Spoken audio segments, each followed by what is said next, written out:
い全国大会目指して頑張ってみたいかあの若い頃の気持ちを取り戻せたら良いのにもしよろしければ行きましょうかねまりがまう街にその時間楽しい年に行くもしかして知ってるのやのととすがり出会うやなものって答えそうかもしれない知りて素晴らしいものそれは救いの神道だ我々の忘れおいでこれは愛の告白願って忘れましょう成長の苦悩世界を恋になり雨の合う顔を叫んで気合い入れようね恋の願うの今日のベ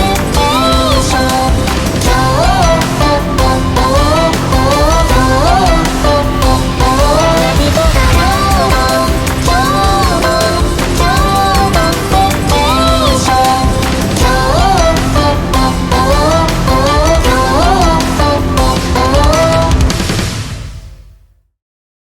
Hello and welcome to Japanimation Station's Kyoto Vacation, an anime podcast brought to you by the folks at the Weekly Stuff Podcast. I'm Sean Chapman. And I'm Jonathan Lack. And we are here to kick back, relax, and talk about some anime this week on the show.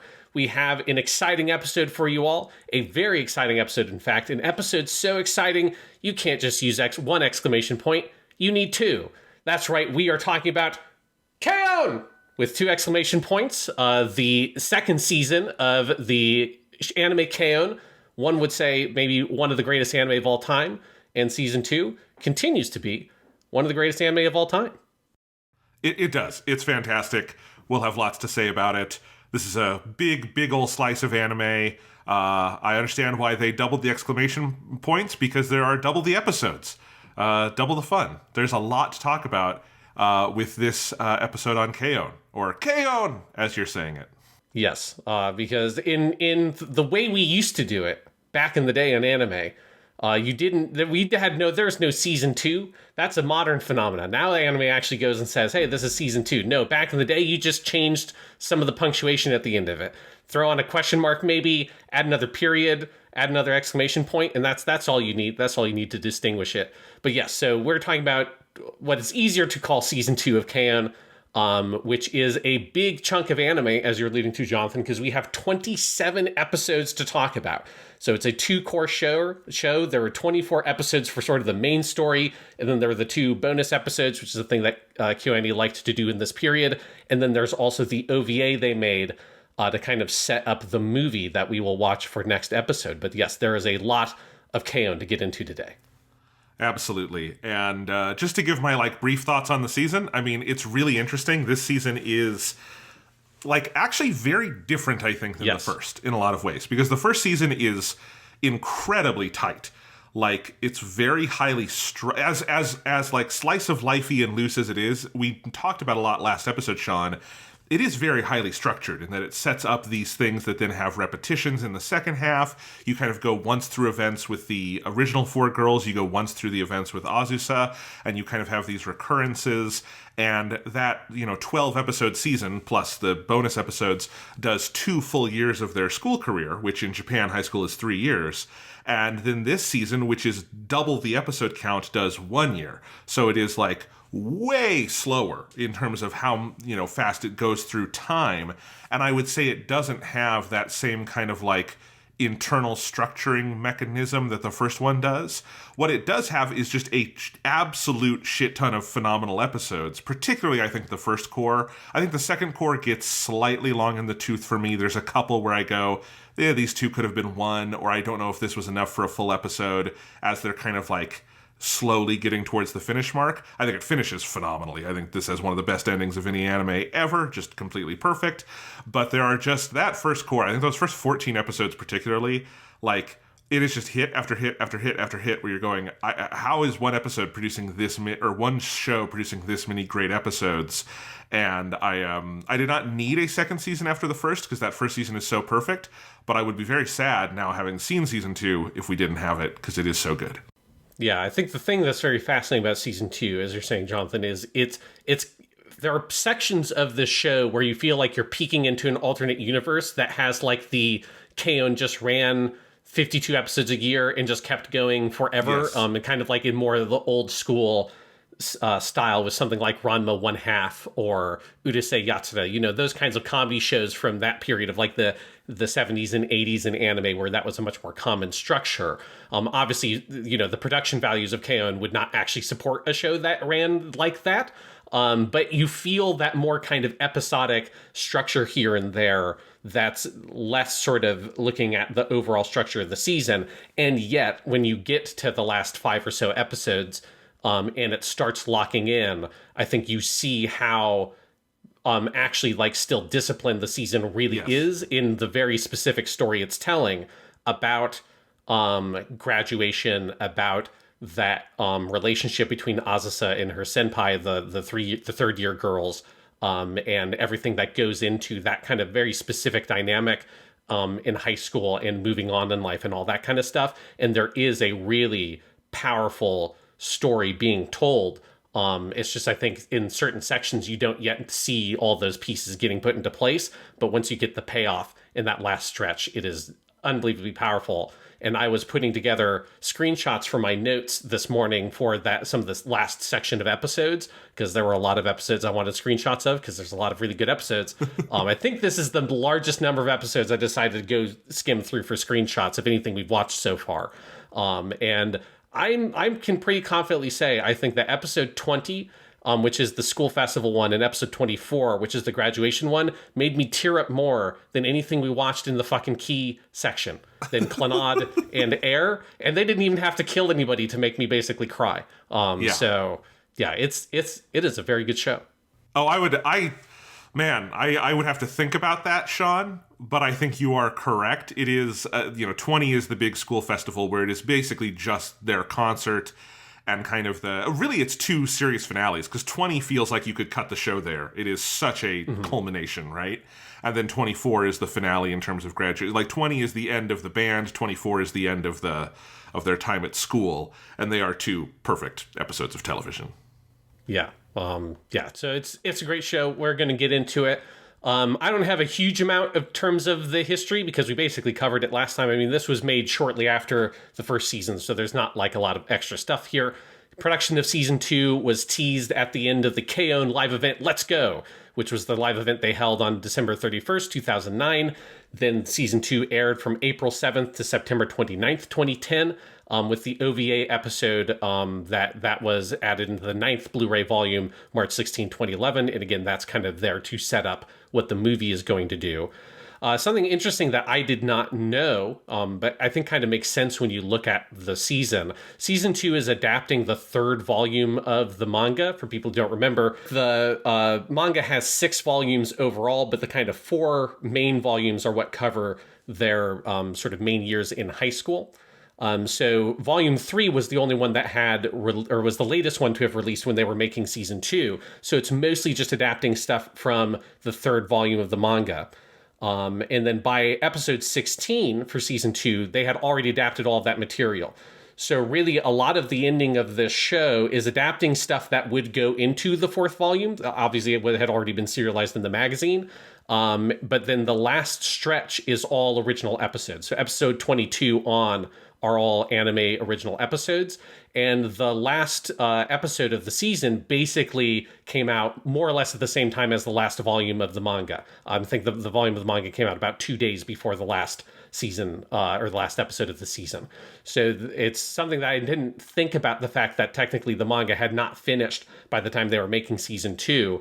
But that is what this is. So there's a larger percentage of anime original stories, because there are also some that are kind of sprinkled throughout the season as well. And I think you can kind of feel that this feels like it's got a little bit more of its own kind of original, like there are more episodes here that feel like very specifically, this is an anime episode. There are some of those that just have that kind of vibe to them. And I think you really get that once you get to the end of the show. And when you say the 4 anime volumes, that's the original 4 before there is more manga that is Azusa as the senior and then the girls off at college, but they did not adapt that into the anime.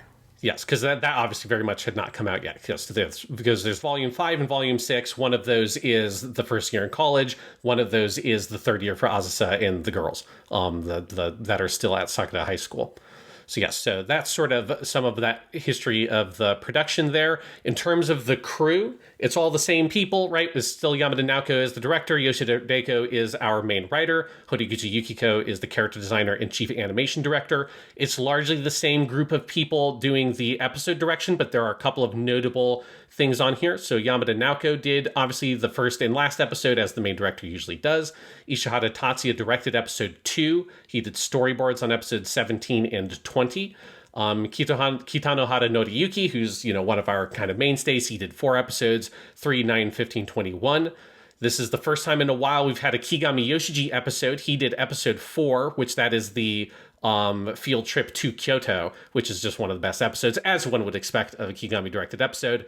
Ishidate Taichi, of course, turning in a bunch of episodes. He did 5, 11, 17, and 23. 23 in particular is, I think, the best thing we've seen that he's directed. That's the one that's before the penultimate episode of the main story, where they spend the day before graduation at the school. It's just an amazing episode. Sakamoto Kazuya did 4 episodes, 6, 12, 18, and he co-directed the finale with Yamada Naoko. This is the first time we're talking about a new director here, Utsumi Hiroko. She did 7, 13, 19, 25. So since this is the first time we're seeing her pop up, there's a little bit about her. So she started as an animator at KyoAni in 2005, working on Full Metal Panic's second raid. And in early 2010, she was one of the unit directors on the Disappearance of Suzumiya Haruhi movie. So that's kind of where her first sort of pseudo-directorial role. Obviously wasn't the main director, but she served a directorial function in the production of that show or movie. She goes on to direct episodes for quite a few shows, some of which we're going to see. But the big thing she's known for is she is the main director of Free Seasons 1 and 2. So she's sort of the director that sees that series start off. And then she leaves KyoAni and goes independent in 2016. Since she's gone independent, she has directed some pretty notable shows, including Banana Fish in 2018 and Skate the Infinity in 2021. And there's another show that she's that's coming up pretty soon from her. So she's a pretty notable director, both for her time at KyoAni and afterwards. And she directed some quite good episodes here. We've got Yoneda Mitsuyoshi back again. He does 8, 14, 20, and then 26. And then we have Tako Noriko, who unfortunately we don't get the cloud, doesn't show up. There are lots of shots with the sky and clouds, but the Tako Noriko cloud is not in the show. That's probably that's for the best. I'm not sure how that would fit with the girls of K-On! Like they're sad about graduating, but they're not existentially terrified. Yes, the ominous, towering cloud is not here. And yeah, it would be a very different kind of show if it was. Sadly, this is the last appearance of Tako Noriko at KyoAni, because after this is when she goes independent and starts making the wildly successful Idolmaster franchise, or is the director for that franchise, at least the anime version. On a similar note, I realized that I forgot to mention when we were doing Haruhi Season 2, that was the last time Aratani Tomoe, who is the woman who goes on to be the cinematic director at Nintendo, that was the last directorial thing she ever did. And then the last thing Aratani Tomoe did at KyoAni was she did some animation for the beginning of episode 7 of season 1 of K-On! So this is kind of a bittersweet moment of where we're seeing two of our kind of stalwart directors and creative figures at KyoAni starting to go out and do other amazing stuff, obviously, but we will not see them again on this season of our podcast, which is sad. I do love every time, other than the asshole guy, Yamamoto Yutaka. Yeah, other than him, every time you mention this person left KyoAni, it's followed by to make the massively popular show, insert show here, like Idolmaster or Skate the Infinity or something, or was the cinematic director at Nintendo, which is about as big a job as you can get. It is very funny. It's every single time. It's like, and then they did this giant thing. Yes. And then we do have a guest appearance by Takemoto Yasuhiro, who he directed the OVA episode 27, and he also did some of the storyboards for episode 9 and 23. So the Takemoto Yasuhiro is not a KyoAni name I really associate much with K-On!, but he does show up here, and that OVA is, of course, very good, as all the OVAs always are. What was and he one doing other, in this period at KyoAni instead? Was it Nichijou? No, I think at this point, because that would have been doing, finishing up all the Haruhi stuff, and then maybe doing pre-production on Hyoka, which is which obviously we're going to cover. Yeah, I don't remember off the top of my head what else he would have been doing at this time. He is the director of Hyoka, so that makes sense. Yes. That's April 2022. Nichijou is in there as well, and he did a bunch on that. But yes, we'll get to those next time. But I was just curious, because he's been in everything we've talked about so far. So yes. And then one other little note of another name I noticed pop up in the credits. So the animation director for 5 of the different episodes. So it's like, you have the chief animation director, but then each individual episode has their own animation director that's in charge of that episode. For 5 episodes on K-On! Season 2, Kadawaki Miku was the animation director. This is the first time she fulfilled that role, and she goes on to become a pretty prominent character designer / chief animation director on a bunch of different things, including Beyond the Boundary, Amagi Brilliant Park, Kobayashi-san's Maid Dragon, Tsurune, which is the kind of current show that KyoAni is doing, or they're doing like the second season, I think, of that show. And then she is also that role in the first Violet Evergarden movie. So a pretty notable KyoAni name that kind of started in that position here. Awesome. In terms of music, it's still Hyakukoku Hajime is doing the main music, and then we will get into all the different opening and ending themes and all that stuff. There's obviously the vast majority of the research time I did for season 2 was just looking up all the shit for the songs, because there's a lot of like, oh, this song charted at number 1 on the charts. Oh, and this song did too on like every single chart that exists. So we'll get into all that later.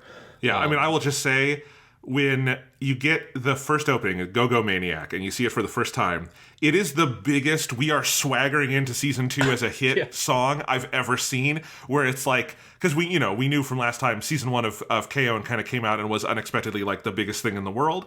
And then for season 2, of course, they make it with that knowledge that they are the biggest thing in the world. And Go-Go Maniac feels like a theme song, both in its animation and the song itself. Just feels like we're the biggest thing on earth right now song, and sells it pretty well. It definitely gives you that message. Yeah, this is definitely... this show has got to be up there, obviously, in terms of the quality of the songs. But if you're looking at just the animation, it's got to be up there in terms of like the most luxurious opening and ending animations you have ever seen for any show ever. Because you have the music videos for the ending theme, which have like all the incredibly detailed playing animation of the instruments. And then with the opening, there's just all these crazy, like, big spinning 360 shots and all this fucking bonker shit they're throwing in there. It's you can definitely feel the success on the back of this series coming into season 2 for sure. I believe there are more K-On! Shots in the theme song for Japanimation Station's Kyoto Vacation at the beginning of this podcast than for any other show, because there are just so many K-On! Openings I could draw from. There's more than... Like, this show is shorter than Clannad, but it has more openings because they switched in the middle of the season, which they had not done in previous seasons. So there's a lot of those, but then also it's a lot of people playing instruments very well that I could sync up to the music, and particularly the second opening for this one, Utayo Miracle. Like the like playing and the synchronization of all the girls doing the instruments and doing the singing is so phenomenally good. That, I think, more than any other like piece of animation has more shots in our opening this year, because how could I not? And I didn't even know the songs or the show yet when I edited all that. Yep. Yeah, it is very, very good. So that's all my kind of background stuff. Like I said, there's not a lot of additional information there that we didn't cover in season 1. And obviously we will have all the stuff with the movie to talk about next time. But where do you want to start with season 2, Jonathan? This is a big chunk of anime to talk about. It is, and I think the way we're going to have to do it, and I think you've laid it out here on the outline for us, is I think we should just talk about each episode at least a little bit individually, the way we did with like Lupin the Third last season, because I think this season kind of demands it. But I think we should start with like just some overall thoughts, because this is, as you were saying earlier, Sean, it is kind of the more episodic version of K-On! That is like even more aggressively slice of life-y than I think the first season is. And that first core is just like just, it is gross with great episodes. It is just like overflowing with fantastic episodes that are just 10 out of 10 kind of all-time classics over and over again, and they just kind of keep getting better and better. And around the midpoint of the season, particularly once summer comes and the girls are starting to think about the future, it really does start honing in on, even as the episodes continue to be very episodic, this central theme of the girls moving on, and what does that mean, and kind of trying to represent that point in life in a way that is like so resonant and well drawn. I mean, the animation is well drawn, but the drama is well drawn here is what I mean. That like I found myself thinking about things and remembering things from like when we were high school seniors that I had not thought about in a very long time, because this show is like so, I think, true to life in some really interesting ways. And then parallel to that is Azusa as the one who is kind of left behind from this friend group, in that they are all very close, but she is just a step behind them, and there's nothing she can do about that. And that kind of anxiety animating the end of the show, and, barreling towards a incredibly resonant conclusion that is, at least in TV shows I've seen, Sean, the best representation of like that moment of leaving high school that I've ever seen. Just that kind of path to adulthood. And it's weird to say that, because like we've seen stuff like Clannad, and Clannad is beautiful about it, but Clannad is also like a slightly heightened version of that scenario, given all the like trauma that the main character is undergoing in that series, and kind of the intensity of the romance that is at the center of it. This is so everyday, and it is about a kind of bigger group of friend characters. There is like I kind of wonder who on earth could watch this and not see some parts of themselves in what is going on in those closing episodes. Because it never like stops being funny. The show like never just starts doing straight up drama tearjerker episodes. Like even its heaviest moments tend to still have pretty big laughs underneath it. But you do get to like some just ridiculously emotionally resonant material that I think in part because the show is so committed to showing this sort of slice of life every day, friends hanging out, low stakes stuff, that when it comes time to talk about that moment of moving on from high school and from childhood, essentially, it has a lot to say, and it feels very resonant. And as you talked about in the previous episode, Yamada Naoko is super young still, and a lot of the people working on this are too. She's in her mid-20s. So these are memories that she and some of the other people on the show would be pulling from like just a couple years earlier. And I do think there's kind of a present tense immediacy to that, where again, I just don't know of something that is like this phenomenally made, that is tackling those ideas from this authentic a perspective, because look at how many of the people you mentioned in the crew part are women, and there's not a lot of anime studios where you're going to get that, and are closer to the age where these are like present tense memories. This is an intensely special show. Yeah, and it's really fascinating because, high school is a kind of default or standard setting for honestly most manga / anime, right? It's so ubiquitous for most genres. And even like genres where you would normally think, well, this would normally be set in high school, like a battle show. Well, somehow they'll still make that happen. Yes. Or it'll be like fantasy high school if it's not actual, literal, normal high school. But there's almost no anime that are actually about high school. It's the setting, but it's not the thing that the story is like interrogating, is that particular experience. And that's very much what K-On! Feels like, because it actually wants to be about high school in a very authentic way. Where, as you say, it's not heightening things the way that something like Clannad did. It's not adding in supernatural elements or giving like extreme traumas to characters, or making a kind of central romance the plot focus. Instead, K-On! Is just about spending that kind of trifling nothing time with the characters that defines most of your time in high school. Most of the time that people spend in high school is kind of meaningless, just chatter with your buddies, because that's what high school is. And it's about that. It's about the relationship they all have with each other through the club. And then it's about that very kind of peculiar thing that high school has of graduation and having this very stratified by year and age structure, because that's still where you're at in your life, where there's such a big difference between one year from the other in terms of their kind of growth and development, that it creates this very like interesting scenario where you can have a character like Azusa whose relationship with the other girls is so powerful, but it's also fundamentally different because she's a year younger than them. And that's what the show is about exploring all those different kinds of feelings from the perspective of people for whom it's relatively fresh, but they are looking back on it, because it very much is a show to me about looking back at this time in your life. I think it's so designed to make you reflect on your own time in high school. That's one of the things that Sawachan Sensei serves as a function in the show, is the one adult who's there who she gets to kind of look on. And there is a lot in the show, lots of interesting shots, particularly near the end, of her looking from a distance at the girls, kind of removed. And I think you're obviously, for me, being a high school teacher, I'm very much in her position, but also any adult, I think, kind of can put themselves in that. And you're looking on at the kind of youth and the joy and the weird sort of insanity that is high school teenagers and the lives they lead, and this sort of like quiet insanity that they all have.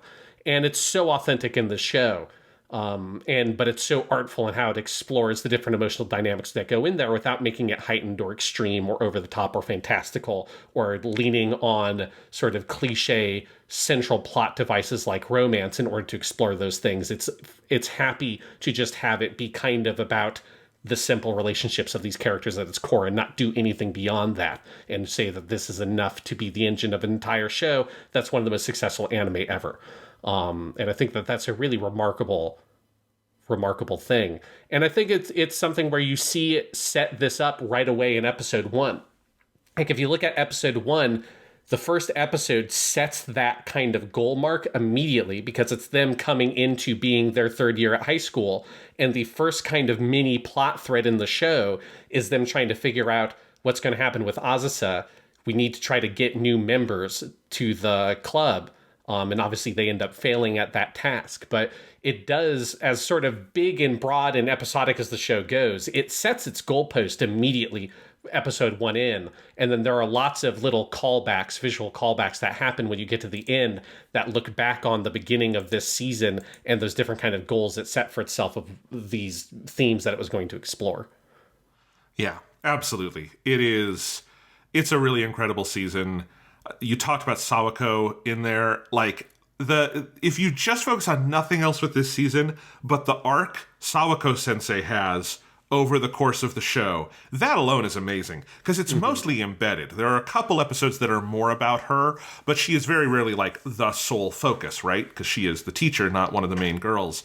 But like the arc, I feel like you see her walk from being someone in the first season and the beginning of the second season who I think is fairly uncomfortable with her role as teacher and like wants to be in the club room and kind of wants to recapture her youth. And we get more of her backstory that being a teacher is also something she got into because another boy she liked wanted to do it. And like, so this is something she kind of stumbled into and maybe isn't fully comfortable with. And over the course of the season, I think it is also the story of her being comfortable with being a teacher, being proud of being a teacher. Like, as much as the girls graduate at the end, I feel like she graduates too. She is someone who has like come into a fuller sense of herself and is going to be sad to have this class go, but is going to be, I think, a better and more committed educator in the future, because I think she has come to learn what that means and what she is able to offer the world because of it.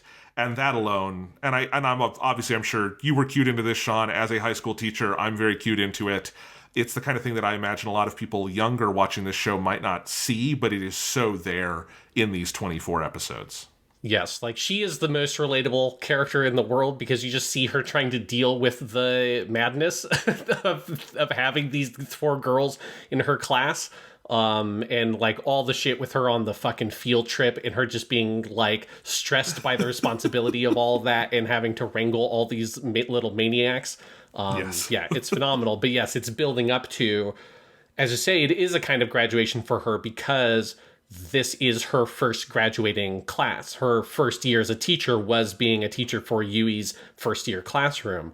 And so she has followed these girls through their 3 years, which from what I understand, that's a fairly common thing in Japanese high school structure, at least with your like homeroom teacher concept, follows that same year all the way through to graduation.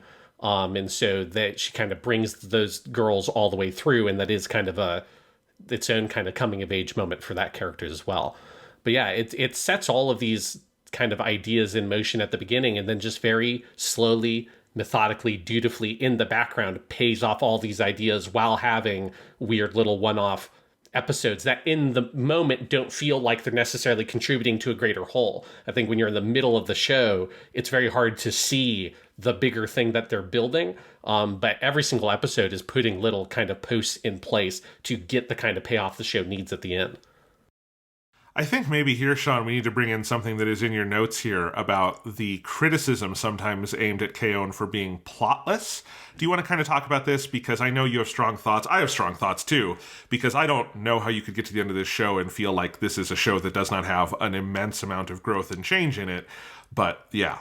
Yeah. So, yeah, because I talked about last time that I wanted to bring in some stuff I found online about this specific criticism, because it is a talking point for K-On! And the slice of life genre in general. Although really, like, now that we're at we have the movie, but we're at the kind of end of the main thrust of K-On! And there are some things that do make K-On! By the end feel quite different than other slice of life shows. Specifically, it's that the way in which, in the depth in which it's interrogating the topic of high school by the time you get to the end of season 2 does kind of make it feel almost not even fully slice of life anymore. It kind of has like transcended some of like the general trappings of that genre in some ways to me. But obviously at its core, like most slice of life shows, they are trying to be like K-On! How successful they are is up to debate for each one. But a thing that people criticize these kinds of shows for is that they have no plot or they have no story at their core, right? This would be in Japanese, the main phrase I saw a lot of was either using the English word story or monogatari sei ga nai, like it doesn't have like the traits of a sort of like main story or having a story. And so there's lots of different things I found. I found one statement that I thought was probably like the most interesting one. This is from a manga researcher named Ito Yu for the Kyoto International Manga Museum. Now, specifically, I want to set this up that this guy is talking about the manga, not the anime. And I'm not reading this quote for us to like make fun or like to beat on this dude's specific opinion. It's just more kind of representative of a kind of thing that people say generally that's more constructive than message boards being like, this show sucks, it just doesn't have a plot, which is a lot of what people just say online about this kind of stuff. So this guy said, this was published in the Osaka edition of the Asahi Shimbun on October 21st, a couple of quotes. So the show or the manga doesn't have the foundations of 4-koma manga, such as punchlines or Kisho Tenketsu, which I would kind of agree partially with, like the Kisho Tenketsu, that the stories don't always really follow that structure necessarily. Since there's no story, quote unquote, the characters don't grow or change, and that this work, this is I think the most interesting quote, this work, which depicts everyday life in a utopia-esque fashion with no punchlines or growth, may be the perfect work for modern people who wish to lazily connect to the trifling daily life of other people through social media such as blogs and Twitter. And that last line, I think, is the kind of what you see in the more kind of critical sphere of a common take on slice of life, is that the reason why it's popular is reflecting some of those kinds of attitudes, that it reflects the sort of like very casual, very sort of thin relationship that people have with each other. And so you want this kind of very thin story that doesn't have a lot of sort of deep plot lines or complexities in that sense, and instead is this kind of very breezy kind of genre, right? Reflecting the way that this genre is referred to in Japanese, kukike, which means like atmospheric type. So it's like a show that's so much about the atmosphere, and that is like one of the reasons why these series are popular, is to reflect that more kind of casual connection we have, and also as this kind of salve or balm for the very stressful, complex, and powerless lives that we feel like we lead. But that in a connection to that is that they have no like quote unquote story, or they have no plot. And so that's like a common talking point you see amongst people that kind of debate or criticize these kinds of shows. Yeah. And, you know, this is a tough conversation. It's kind of almost like talking about isekai anime, I feel like, where it's such a big genre now. Mm-hmm. You can just focus on the crap. There's bad slice of life out there that this probably does apply to. you know?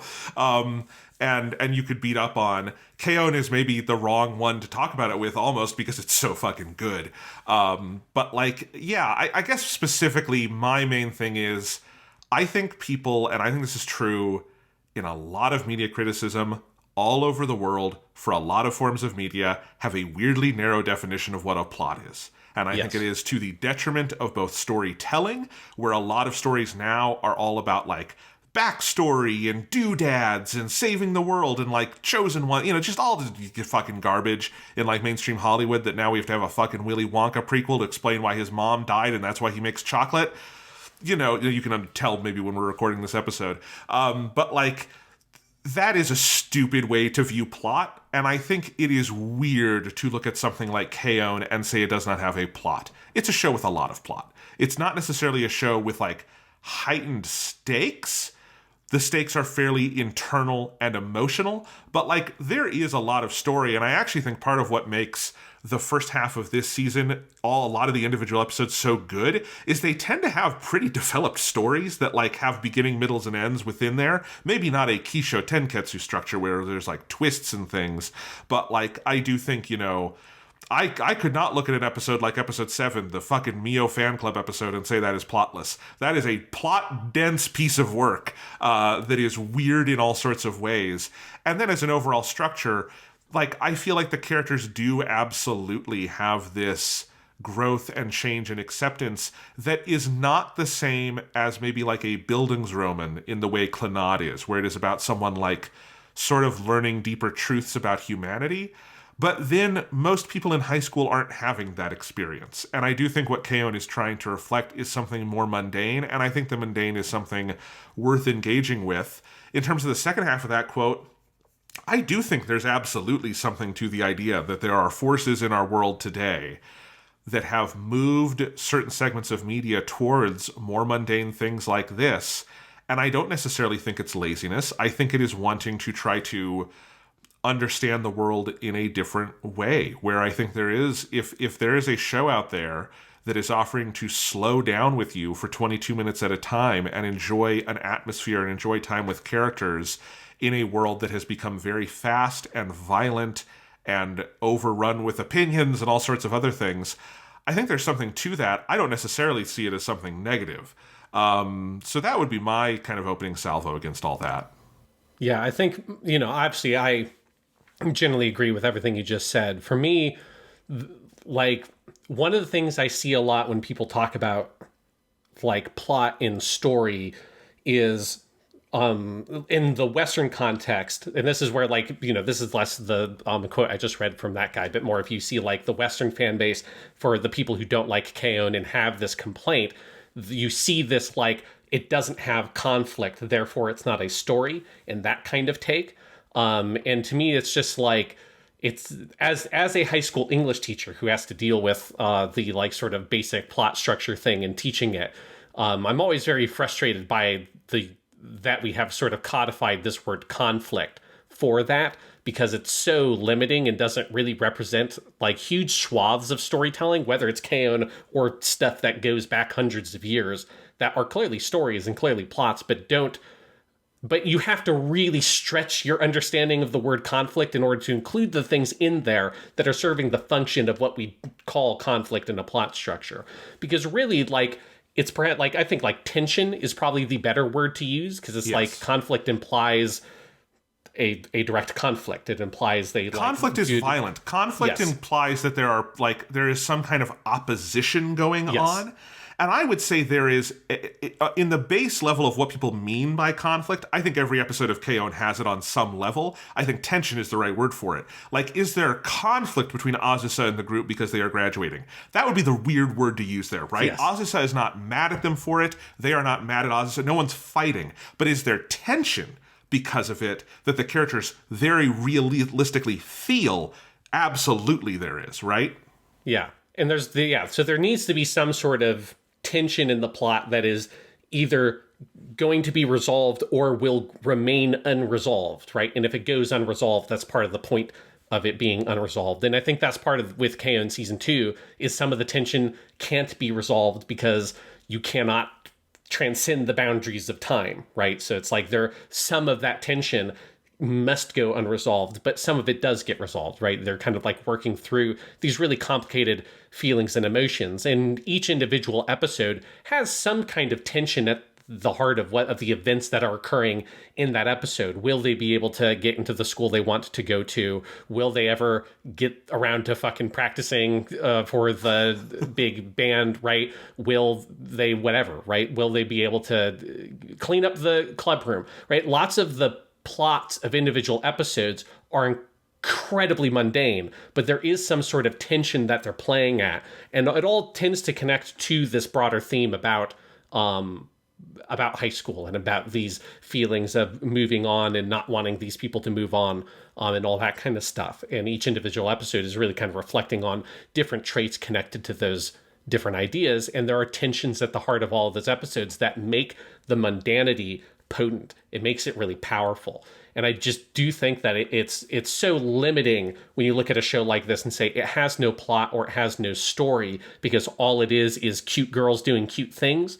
And you're really kind of not looking at huge swaths of the show. Or if you're looking at things that are really mundane and kind of dismissing the mundaneness as being not important or not meaningful, it's like you're just kind of robbing yourself of lots of everything. Because I mean, if you're saying that, then your own life is irrelevant and meaningless, because everybody's lives, by the definition of the word mundane, are mundane for the majority of your life. If your life isn't mundane for the majority of your life, you're dead, because it's like, I don't know what you're doing. Right. And so I love that this show will do things like have an episode like the OVA is maybe like the best example of this, where the OVA episode, I mean, the plot of that episode is just they decide to want to go on a trip when they graduate. They don't decide yet on where they're going to go, and they have to get a passport. That's it. And like this whole second half of the OVA episode is just them going through the process of trying to get their passport in a very normal, realistic way. Like nothing crazy happens. It's like, oh shit, the picture I took doesn't fit the like weird kind of arbitrary requirements of the people who give you the passport, I guess the Japanese government, so I have to go take another picture. Like, oops, I forgot my like student handbook that has my ID in it. I gotta call my brother and have him bring it here, right? There's nothing crazy. There's no big twist. There's nothing like extreme about it. It is incredibly mundane, and it's the majority of the episode is just spent on little things like that. And a lot of it's like, it's not even like those are really jokes. Like they're not like bits. It's not a skit like in Lucky Star. It's just representing the kinds of things that happen when someone has to go get a passport, and it's spending a lot of time on it. But there's a lot of meaning in spending that time with those characters. And when you get to the end of that episode, and yes, they have not decided where to go. Like, yes, they're totally aimless. Were they kind of procrastinating not to take their graduation exams? 100% they did not want to study, and that is why they went through all this shit.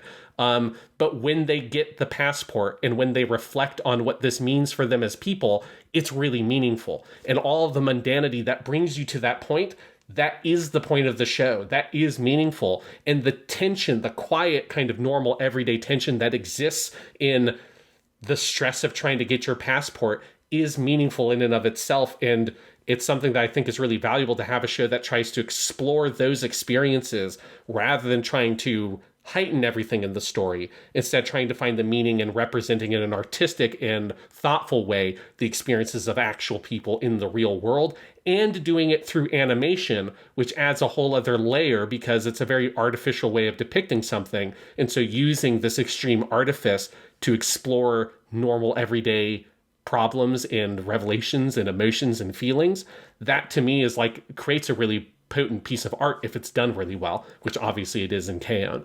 So yeah, like the notion of that there's no plot or there's no storyline, and therefore it's like meaningless, or the show is very thin, or it doesn't have a lot of ideas, or doesn't have a lot of artistic value because it lacks those things in at least in a sort of pronounced way, is just really kind of missing the forest for the trees if you're trying to analyze or enjoy K-On! Or understand K-On!, because obviously K-On! Is extremely successful. It spoke to millions of people. There is something going on there, and it doesn't need a traditional plot to do it. Yeah, and I want to go back to this word conflict, because I've been thinking about it while you were talking, and I do think it can be kind of poisonous to not just the discussion of art, but the creation of it. I Googled for fun, synonyms for the word conflict, and the first ones that come up are animosity, competition, dispute, friction, hostility, strife, antagonism. Those are violent words. Those are not pleasant words, right? They imply unpleasant things. And I'm thinking about like American sitcoms. And Yes. a problem I have with a lot of American sitcoms that other people like Friends or The Big Bang Theory, is that the way they, create conflict is to have these characters who are supposed to be friends be awful to each other all the time. Like that is it is very frequently, the shape of most like American sitcoms is this externalized conflict where your main cast fights or argues or are petty or are kind of shitty to each other. I think some of the best sitcoms just make this the text, like Seinfeld or It's Always Sunny, where the joke is, these are awful people. But there are ones that I think you're supposed to believe these people are friends, and it's like, boy, Ross is a piece of shit to everybody all the time in order to create conflict. Why do they put up with him? And I just can't get past that. It's why, like, another one of my favorite shows, like The Office, works for me is because they're coworkers. They're not supposed to be best friends. There's a different space where you can create that conflict. And I think that's a problem, and it's why maybe anime speaks to me more than a lot of American sitcoms, if I'm talking about, like, my half-hour comedies, is because it's much more frequent, I think you'll get an anime, where I believe these people are friends. Because it is true that I think generally, if you have a group of friends that you are close with enough to spend a lot of time with, you do not get into knockdown, drag-out fights with them every day. Sean, you and I have had our disagreements once in a while over the course of our friendship, but we don't have like sitcom-esque misunderstandings that make us fight every other week. The podcast wouldn't come out if that happened. And I think something like the friendships you see in K-On!, where you've kind of taken the conflict out of the external interactions between these people and turned it into, I think, quite frequently more internal issues or mundane everyday things, that just also feels much more real to what friendships are, how they are lived, how people, I think, interact with one another. The world is not, a peaceful place overall, but most people are not getting into fights with people they meet every day in that kind of conflict-esque way that I think we talk about with a lot of plot, especially in like Western storytelling. Yeah, I 100% agree with you. That is definitely a thing that sort of drove me away from that sort of model of Western storytelling. And I think it's like one of those like fundamental differences, because in Kisho Tenketsu, they're like, the twist is not conflict driven inherently. It can be, right, but it doesn't have to be. It's not sort of baked into the language that's used in how you describe a story. So I think it opens up things to make that avenue to be able to eventually develop a show like K-On! Is much more kind of clear in when you're understanding storytelling in that model versus when we're using our sort of like traditional Greek drama structure that we have then translated through and have this whole long English language tradition where we have used this word conflict to describe it. And that does really limit things a lot, especially when you're understanding it in a very narrow-minded way. But of course, you're invited to understand in a narrow-minded way because of the way that the language is used. And so when it's a thing that makes it, when you're an English teacher and trying to teach this to teenagers and trying to you have to use the word conflict because it's the way that it's referred to. So it's like, I can't not use that word, because then when they take a fucking test, well, another teacher or the state is not going to think, Mr. Chapman doesn't like using the word conflict. He wants to use the word tension instead. Therefore, we'll change all the ways these questions are worded. You soft-lib cuck, Sean. Yes. You don't want your students using the word conflict. You exactly. Beta male. Exactly. That's what the test creators are saying to themselves. And so when you're trying to sort of communicate the subtlety of this concept to a 14-year-old, but still having to use the word conflict and trying to say it's like, well, it's conflict, but it doesn't necessarily mean fighting. I mean, sometimes it often does in some stories, but it doesn't have to be. The thing they hear is conflict. It's fighting, and that's it, right? It's the same thing as when you're trying to say like a protagonist doesn't have to be a good guy, an antagonist doesn't have to be a bad guy, but it's like, well, but we use the word antagonist, and that has, you hear the word antagonize, and they just think it's got to be a bad guy, and that's it. It has to be bad and evil, and you tell them, no, the antagonist doesn't have to be bad. The thing they hear, though, is, the antagonist, it's a bad guy, and it slowly drives you insane, as it has done to me. And so, yeah, it's a frustrating kind of way in which we think about stories. And I think when people consume that and they think about it in that way, and it's become sort of the lens through which, or the framework through which they understand the media they watch, I think you will get people who will watch K-On! And not be able to see the things that are really remarkable about it because they don't have the lens or the framework to experience that. And they will watch an episode like one of my favorite ones, episode 5, Nishidate Taichi one, Odusuban. This is the one after the field trip episode, but is set during the field trip. And it's all of that from Azusa's perspective.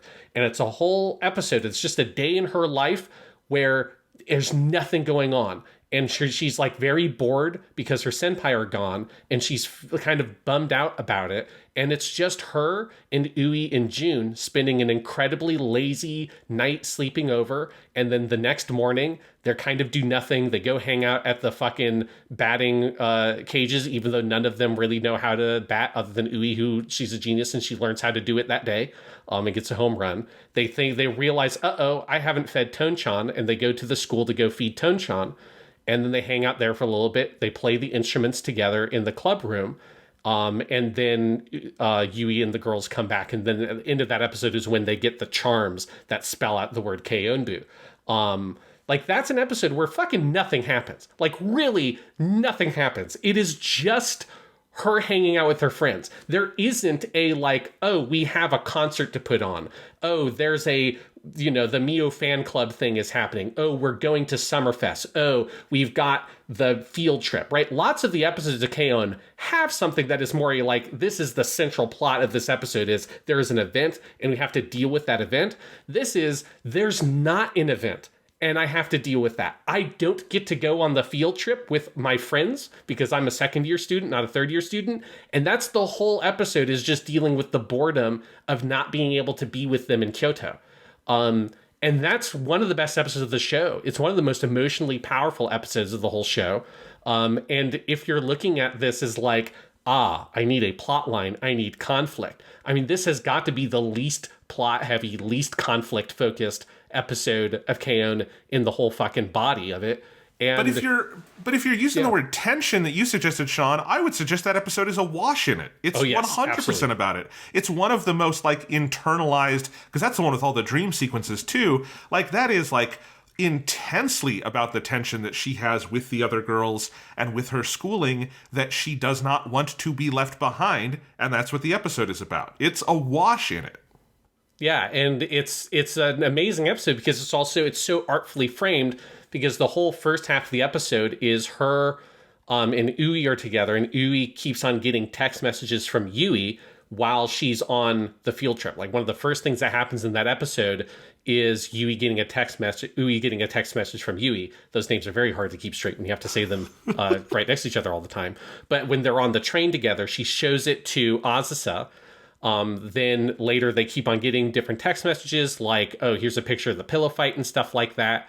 My favorite moment at the midpoint of the episode is when Ui gets a text message from Yui that just says sharekobe, which is an old-fashioned word that means skull, which is the word that they keep on whispering to each other on the graduation trip or on the field trip to make each other chuckle, because it's a meaningless, dumb in-joke that just, it makes them laugh, but nobody else gets why it's funny because it's not actually funny.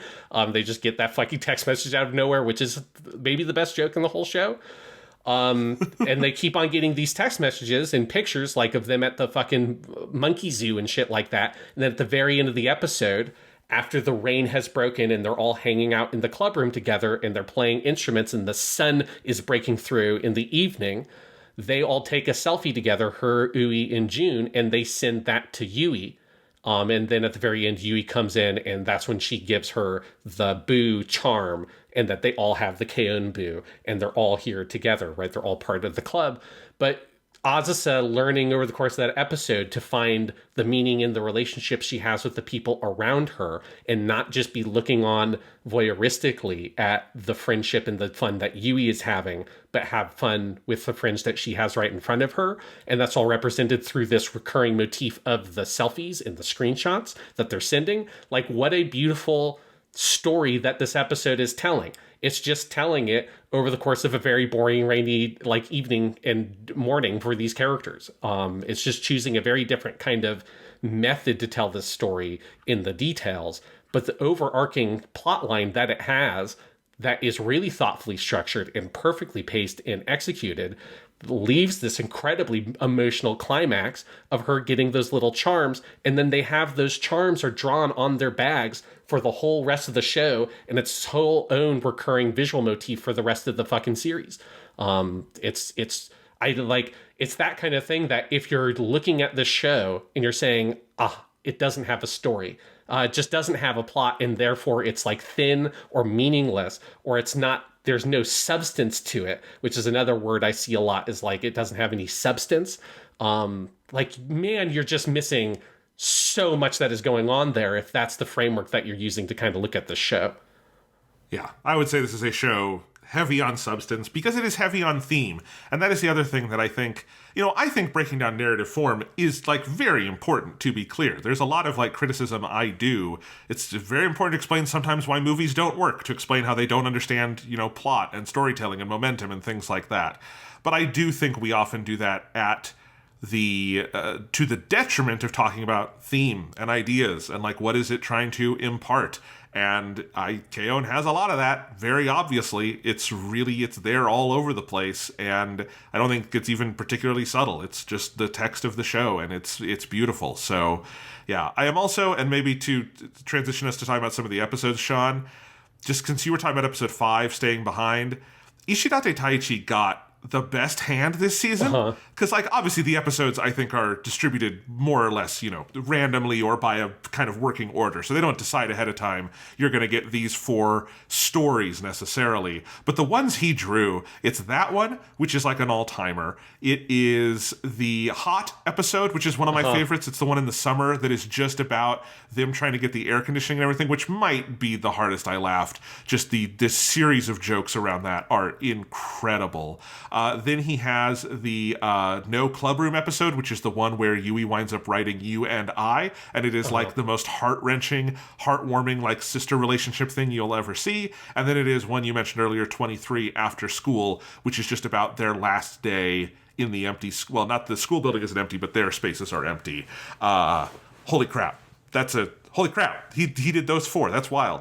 Yeah. In terms of the episode directors, I think he's kind of the MVP of this show because, like, because all of those, particularly episode 5 and 23, are really important episodes. While not being like the premiere of the finale, but in terms of like the intermediate episodes, all of those are really important.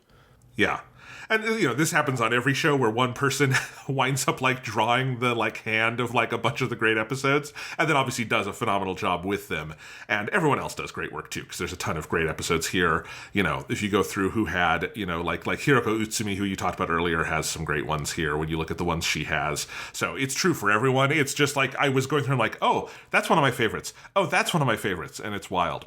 Japanimation Station. Thanks for listening to Japanimation Station. If you're enjoying the show, please remember to like and subscribe, leave a review on Apple Podcasts or Spotify, and tell your friends. You can support the show directly on Ko-fi at the link in the description, and remember to check out the Weekly Stuff podcast, our long-running series on movies and video games and everything else on all platforms. And now, back to the show.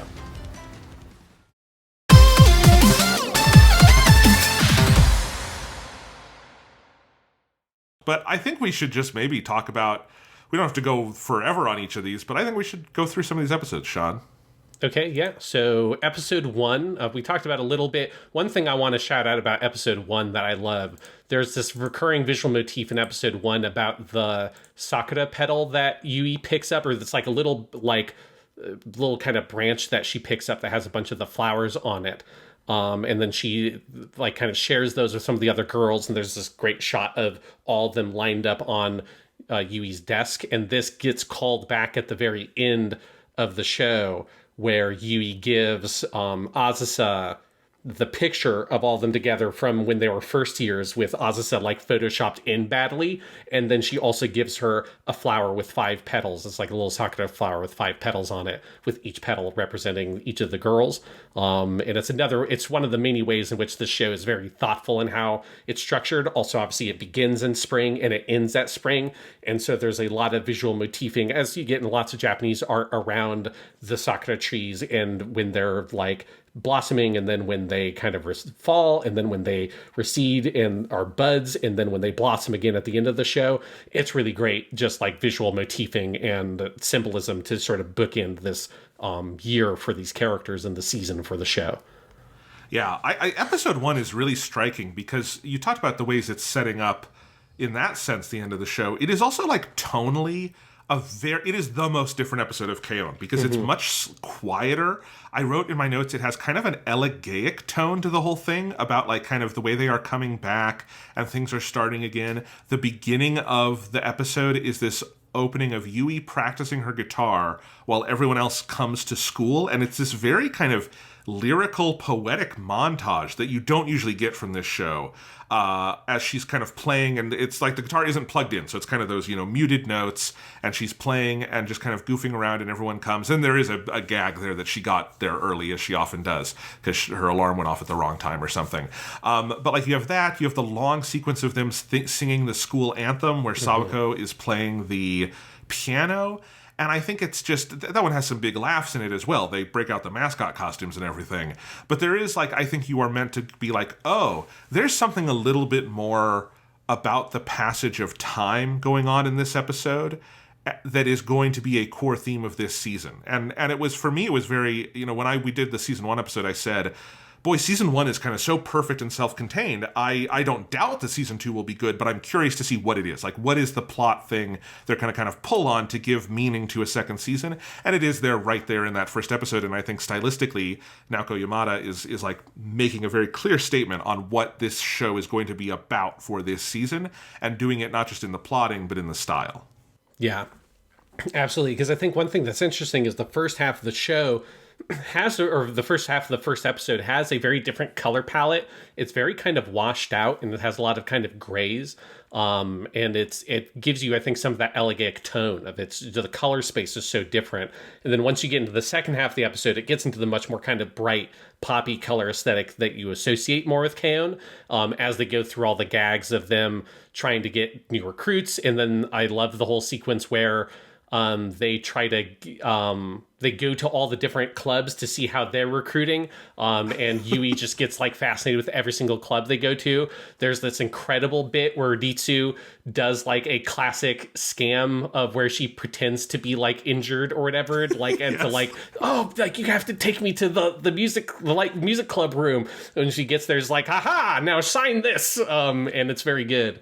So there's lots of good gags in the second half of that episode, but it definitely, the first half sets this very different kind of tone as you're establishing that is making you very reflective. It's making you kind of somber and thinking about time, right? And the passage of time and the limits of time that you have, as you have one last year in this place, and it sort of sets all those markers, and then in the second half sets up all the ideas about, oh, Azusa is going to be the only one left behind. We need to try to find something to fix that problem. And in the conclusion of that episode is Yui realizing, like, maybe it's okay as it is. Like, maybe we should just spend some more time in the club as we have it, rather than use all of our time trying to find someone new for Azusa. Then, of course, that eventually develops into, I think, the next episode where they get Ton-chan. But yes, the next episode, Cleanup, an Ishihara Tatsuya one. Is this the only one he directed this season? He's the only. Right. That's the only one he fully directed. Yeah. Yeah, and as you would expect, it's a banger. This one has my favorite gag, I can now say, in all of K-On!, which is Yui getting slapped with the wad of bills, where this one involves them selling Sawa-chan's old guitar. They find out that it's like an antique and it's really valuable, so they get a ton of money for it. And then there's the whole joke where Yui wants to be slapped with it. This is the only time I tweeted about the show while watching it, because I just had to send out these screenshots, which is her begging, please slap me with that wad of bills. Slap me right in the face. And this perfect little animation of very confused Sawa Kawako doing it and Yui being ecstatic. I don't know exactly how we're supposed to react to that, except that I just about died laughing. It is a phenomenal, weird fucking gag. Yeah, it's incredibly funny. Yeah, and this reminds me, I do want to shout out, I think the person who does the translation for the Sentai Filmworks release, which is what we've both watched, that's the one on the Blu-rays, and if you watch it on High Dive, that's the same translation. That person did a phenomenal job, because there's a lot of really good, like the way they worded it is very funny. So it's like the jokes, they translated the jokes really effectively. You get that with the way that she talks about wanting to get hit in the face with the wad of bills. It's very well done stuff. But yes, that joke is hilarious. And then you get Ton-chan, who is the true MVP in terms of the characters. Ton-chan's the best. I love that weird little turtle, not turtle. I don't even know what he is. He's a pig-nosed turtle is what they say. Yes, I don't know what that is, because they call him a Suppon Modoki in Japanese, which is like, it's not quite a Suppon turtle, which is how they are all constantly referring to him. But I love Ton-chan. Ton-chan should get his own spin-off. Yes, it is a species of turtle native to northern Australia and southern New Guinea. There you go. It's a soft shell turtle. Anyway, not necessarily relevant, but Ton-chan is the hero we all need and deserve right now. That episode rocks. Episode 3, Drummer, Kitanohara Noriyuki, also rocks, because this is the one where Ritsu has her existential crisis over whether she wants to keep playing the drums and starts having fun on everyone else's instrument. I think this is the one where we get the line about Elizabeth and Mouton, the other names for the instruments, which is Elizabeth is just a phenomenal pun. And I love Ritsu's like little weird slump about playing the drums. And then of course it ties into a very good story with Mugi that'll come out later. It's very good. Yes, I like that episode a lot. This is where the best translation was, because the translator put in a whole little Pink Floyd reference that's not actually there in the Japanese text. But, Yui, in order to try to help Ritsu get out of her funk and, all this, she has, in Japanese, she calls it the Kageyake Richan Saksen, which is the make sure Richan shine plan. But the translator translated as "Shine on, you crazy Richan" operation, which is very. It's a Pink Floyd reference of the song "Shine on, you crazy diamond." And it's very funny. This is also where Ritsu became competitive for my favorite character in the show over Miu, entirely for the fact that apparently the reason why she wanted to become a drummer is she saw the Who concert and really liked Keith Moon, who's the drummer for the Who. I'm like, that girl's got taste. That's very good. I was not expecting to hear someone talk about fucking Keith Moon in an anime. And then she says Keith Moon. I'm like, hell yeah, that's right. I love that backstory because we know, like with Yui, how she got into all of this, but you realize, we kind of didn't see how the other girls, like what was their past involvement with music. And I love that it is just, Ritsu and Miu had been friends forever. One night they turned on this Who DVD. They got super obsessed with it. And Ritsu kind of like bullied Miu into also playing with her. And that's how it wound up. And Miu was the one who worked much harder at her instrument. It's very funny. Yeah, it's very good. I do love also the sequence in that episode where they show the video recordings of all the previous concerts and Ritsu is like in the background and the lights aren't hitting her and she's covered up by all the other girls. And you're like, yeah, I definitely see why you're a little bit frustrated with how you're being treated here. Oh, it's so good. And then, 4 and 5, we talked about 5 already quite a bit, and 4 is the other half of that, which is the field trip to Kyoto. They broke out Kigami Yoshiji for this one, which makes sense. And it's a glorious episode. Just another great... Basically, anytime Kyoto Animation draws their characters coming to Kyoto for a trip, you're going to get a special episode. Yes, which has happened a weird number of times at this point. Yes. I do like that they keep on finding ways to work this in. I don't know if that's the same place they go in the manga, but I think it would be very funny if Kyoto Animation is just like, yeah, fuck it, we'll just make them go to Kyoto. Well, it's so funny because, like, these are places I assume they don't have to do a ton of research to get the, like, right images on. They probably know them pretty well. Mm-hmm. But, like, I've been to a bunch of the places they go here when I went to Kyoto because they go to a lot of the touristy places like, Kinkokuji and stuff like that. And I was just like, God, they just got this fucking perfect in this animation. But, like, of course, they can just go out for a day trip to see this. They don't have to go very far from where they are. Yeah, but this is one where it's just, like, God, Kigami Yoshiji is very good at this. This is just something you really appreciate watching this. There's just something about like the character blocking in so many of the scenes that is perfect. You also, I feel like the character designs are a little bit more elastic than in this episode. Like you just get a lot of really great expressiveness out of all the characters. But my favorite scene though is in the very middle of the episode. You have the scene where they're all trying to go to bed. And just the layout of it is amazing. I love the shots of them where it's like you have Mio and Mugi are kind of like lengthwise going off in the camera, and then like kind of horizontally coming in are Yui and Ritsu. And they're all trying to go to bed.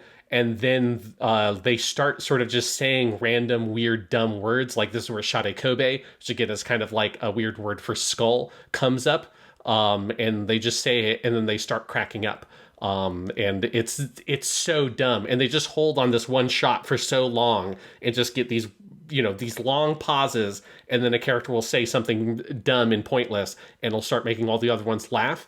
And it's like the most authentic depiction of high school friendship I have ever seen, because that's exactly what it is. It's exactly what it is. There's nothing funny about what they're doing. There's nothing amusing about it at all, but they just have developed this weird, dumb little in-joke, and they can't stop laughing about it. And it, of course, becomes the spine of the episode, because if you're thinking about what the plot of this episode is, fundamentally it's about Mio feeling like she has to keep them all under control at the beginning. This episode is bookended by two scenes in the bullet train. They're on the way to Kyoto. Mio's like, I have to be in charge. She's really bummed that Notika's not in their group, because she just wanted to have Notika be the one who has to control everything. And it's not. So Mio's feeling very stressed about it. Over the course of their trip, she starts loosening up. That scene in the middle is really key for that, because that's when she starts to get this little giggle. And then in the second half of the episode, she starts periodically just laughing at totally random shit and can't really help it. And at the very end, she is the one having the best time, laughing her ass off on the bullet train back home. And it's such a beautiful little arc for Mio across this very silly episode about them going to Kyoto. It's fantastic. I love those bullet train scenes too, because the part of the joke is that the girls keep standing up, which you're not supposed to do. If you've ever been on a bullet train, you don't feel the speed until you stand up, and then it like hits you. And so they do that wobbling like really well with the girls as they like try to get up in the aisles. And yeah, that's all very funny. I love there's that shot of Nodoka just like hiding from them all with her cards. You have that in your screenshots here. It's good. And then poor Sawako sensei, where you're really feeling the stress of being a teacher. I had to be like, I was thinking about texting you, but I think I was watching this late at night, Sean, and I was like, have you, Sean, how much did that episode give you some PTSD? I don't think you've ever had to like take your kids out of town, but you've probably done some events where you are responsible for their well-being. How terrible is that? I mean, I haven't done like we're going to like a very distant place in a field trip and that kind of thing. But when I was the debate coach at the previous school I worked at, there's a certain amount of that when you're at the tournaments of like, I hope these fuckers don't just wander off. Like, if they die or they get injured, it's entirely my legal responsibility. And did you think a lot about all the times we wandered off at debate tournaments and caused hell for our debate coach and found a new empathy for her? Exactly. Yes. It's like, why can't you guys just sit fucking still for 5 goddamn minutes? And I love, there's the whole bit where they have the big pillow fight, which is just so gorgeously animated. And that's in the first night. Then the second night, Sawako-chan sensei comes in, and she starts kind of like chatting with the girls a little bit, and you have this incredible gag where they've all gone to sleep. You get this great little shot of Yui, who's kind of under the covers, and she's like reminiscing and thinking about everything that's happened. You get a little shot over all the different girls, and then the other teacher opens the door and just says, Yamanaka sensei, and Sao-chan just sits up, and you didn't even realize she was there, and you realize that she fell asleep in there with them, and it's very funny. And then she's on the train with the older teacher, and Sao-chan's just like asleep on her shoulder, and the older teacher looks incredibly uncomfortable about it, and it's very funny. I do like that older teacher. I think she's unnamed, but we see her a couple times, and I love the little relationship of like she's kind of taken Sawako under her wing as like a mentor, but is also like very annoyed with how close Sawako is with these kids. And there's some good stuff with that in the graduation episode where you see some of that in the background as well. It's very funny. Again, Sawako sensei, kind of MVP of this season for me, just in the background there, being very relatable as an adult. Yes, because you definitely feel this like she is a much younger teacher, right? It's the kind of thing where she's not really that much older in the grand scheme of things than Yui and the others, right? She's obviously her first year as a teacher was 3 years ago. I think you get the sense that she went into teaching kind of right away. And so, she's kind of still a little bit of a kid at heart, and she hasn't fully grown out of that stuff. And so, she hasn't kind of created the much more harsh kind of boundaries between herself and her students that you get when you're a little bit more experienced and a little bit older. And so, yeah, there's lots of little kind of background gags about that, and this is a very good one. Yes, absolutely. Episode 5 you talked about earlier, but again, it is... I loved when I realized what they were doing there, that it is this...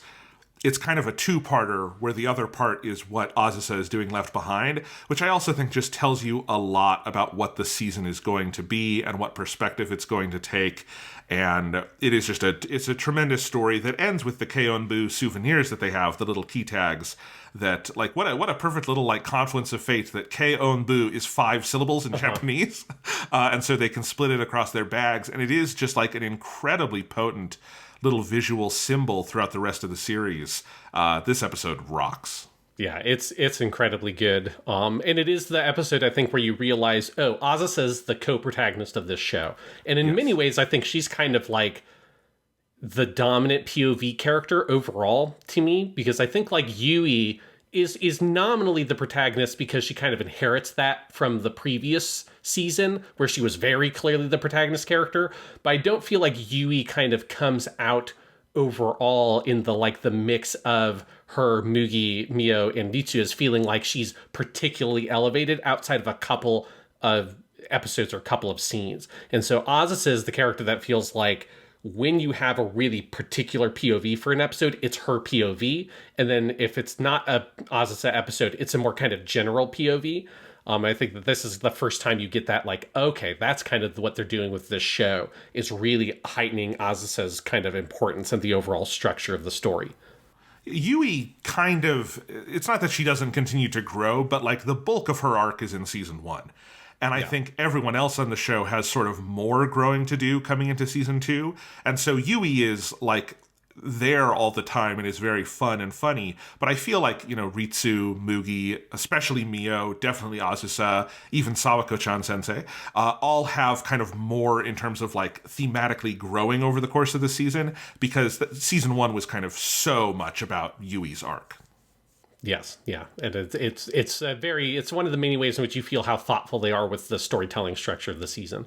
Yes, this episode also has you clipped this on Sakagoboru of the toothbrushing scene with Azusa and her friends that just has this unbelievably like lavish little piece of animation of her trying to get extra toothpaste out of the tube. I'm watching it on a loop and it's just intoxicating. It's so crazy. Yeah, probably the two most relatable things in this whole show is everything with Sawa-chan sensei dealing with the stress of being a teacher, and then June in that scene trying desperately to get toothpaste out of this basically empty bottle of toothpaste. And like, yes, I have never seen this very particular thing represented in anime, but it's obviously something that everybody has experienced many, many times over your life. Is like, I don't have or do not want to get out another thing of toothpaste, though I probably should. It's like, I know there's just enough in here. There has to be. I can do it. I just have to twist this and contort this thing into a little shriveled mess. If I can get that little extra piece of toothpaste out there, and that makes me satisfied. Yes. So good. Episode 6, Sakamoto Kazuya directed Rainy Season, which is another one kind of like the OVA, just would be like a real like poster boy for like kind of plotless, super mundane, because the plot is just... it's really rainy out. And so, Yui, it winds up being another episode about Yui and Gita, and that she's like kind of overprotective of it. And so she gets all wet. And you have these great gags where she winds up wearing one of the or the maid costumes that Sawako made to class. And then Sawako gets mad about it. And then, learning about kind of maintaining her guitar and all of that stuff. It's very delightful. Yeah, I like that episode just for all the detail they put into like the actual maintenance you have to do on your guitar. And there's a scene where she has to change her strings. And if you're someone who plays guitar, who has had to change the strings on a guitar. Like, the most stressful moment, the most tense moment in this entire show is watching Yui's about to cut the string and she hasn't loosened it yet. And you're like, no, you don't fucking do it. Like, it's going to snap and lash out and hit you. And that's exactly what it does. And it kind of cuts her face a little bit. And it's very funny. Like, it's just a very good attention to detail. This is also one where I think Azusa mentions that if your guitar gets wet and you don't clean it properly, it could get moldy, and that just starts freaking Mio out. And that idea of like her opening up her guitar case and Elizabeth being covered in mold just terrifies her. I think that's another very good joke. That's great. Now we come to by far the weirdest episode of K-On! The episode that most feels like it dropped out of Haruhi Suzumiya, which is the Tea Party episode, which is where, this is one of the Hiroko Utsumi ones, which is where we learn that Mio has a fan club that was founded by a previous, like, president of the student council, and they wind up putting on a tea party for them. I was, like, sure the end of this episode was going to be, it was all a dream. I so thought we were building to Mio was going to wake up in bed and it was going to be a dream sequence. And I love it even more because it isn't. And it just is a part of the reality of this show that Mio has a very weird obsessive fan club and that her friends make a video that says, you know, Mio, this is your life. And they have this whole video of her like growing up and all these old pictures and they're having her sit there watching it. This is like easily one of my favorite episodes we've watched for anything this season. It is so fucking off the wall weird. I love it. Yeah, it's funny. Like, I kind of love it and also kind of think it's the worst episode of the show because it's so weird. It's like it literally feels like they adapted a script from Lucky Star. You know, like it's so bizarre because because basically it's taking what was a little kind of background joke in season 1 where after the concert, in their first big concert where Mio ends up tripping and basically flashing everybody on accident, that she got a fan club. But they never came up again. It was just a little like throwaway gag. And then like the deep lore of the Mio fan club and that they're the whole other student council president that we had never seen before who's graduated. And I think like the thing that's most insane about it is like, as insane and totally like from a different TV show as the episode is, it is like keyed into all the main themes of the season because it is about graduating and the things you've left behind and the things you want to pass on to the people who are moving on before you. So, you know, it's thematically, it's totally in tune with everything else. It's just, it feels like, you know, they fucking hotboxed the offices at KyoAni before they started making this episode. It's like, what the fuck is going on here? It's very it's bizarre. a KyoAni K-On! Episode if they'd all been huffing glue for a couple of days, basically. No, it is super weird. And like the central spine of it is it's actually a Nodoka episode. It is like Nodoka's first big like spotlight episode of the season because she is the student council president now, and it is about her relationship with this former president, Megumi Sokabe, who is the one who started the fan club, and Nodoka trying to like keep it going because she promised that she would. And like that whole side of it, it is both very heartfelt, but also kind of weirdly plays as a parody of your normal sort of KO heartfelt plot because it is so goofy what Nodoka is trying to do. And I feel like there's something fairly intentional there of putting the most straight-faced character in the entire show into by far the most ridiculous scenario in the entire show and having that be like her emotional arc here. Yeah, I get your perspective, Sean. But I also adore this one to no end. It made me laugh so hard. I didn't know what I was watching. It's wild. And I also love that it maintains in the reality of the show up until the finale with like lines about the fan club and some of the like fangirl designs that we get here. You see them again several times over the course of the show and Nodoka keeps referencing it. It's weird.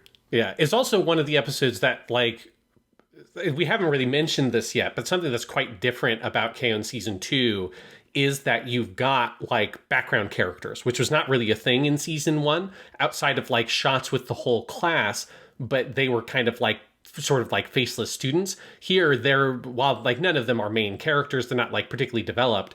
There are all these little kind of background supporting characters of other girls in the class, other girls at the school, and they reuse those designs. They've got like, you know, sort of minor voice actors that are playing, you know, because usually it's a lot like this voice actor's playing like 5 or 6 of these characters. but that's like a whole thing that gives K-On! Season 2 a very different feel to the first one. And this is like an episode that really emphasizes that, because you've got kind of a whole guest star character with the student council president that came before, who does show up, does a cameo in a later episode, which is very funny. One thing that I had not looked up this credit before, but I was looking at the Wikipedia page while we were talking about this episode. This episode, by the way, does have the longest summary of any of the episodes on Wikipedia because it's the most elaborate. But the writer for this episode, who's a regular writer for this season, he's done a number of other episodes, but he's Masahiro Yokotani, who has done a bunch of really interesting stuff. He's the main writer for like the ReZero anime. He's one of the main writers for Free. And then for movies, he's done the script for Godzilla, Mothra and King Ghidorah, Giant Monsters All Out Attack, and Godzilla Tokyo SOS. Both very good movies. Giant Monsters All Out Attack, one of the best Godzilla movies, and that is the weirdest connection in credits I think I have ever seen in anything we have covered.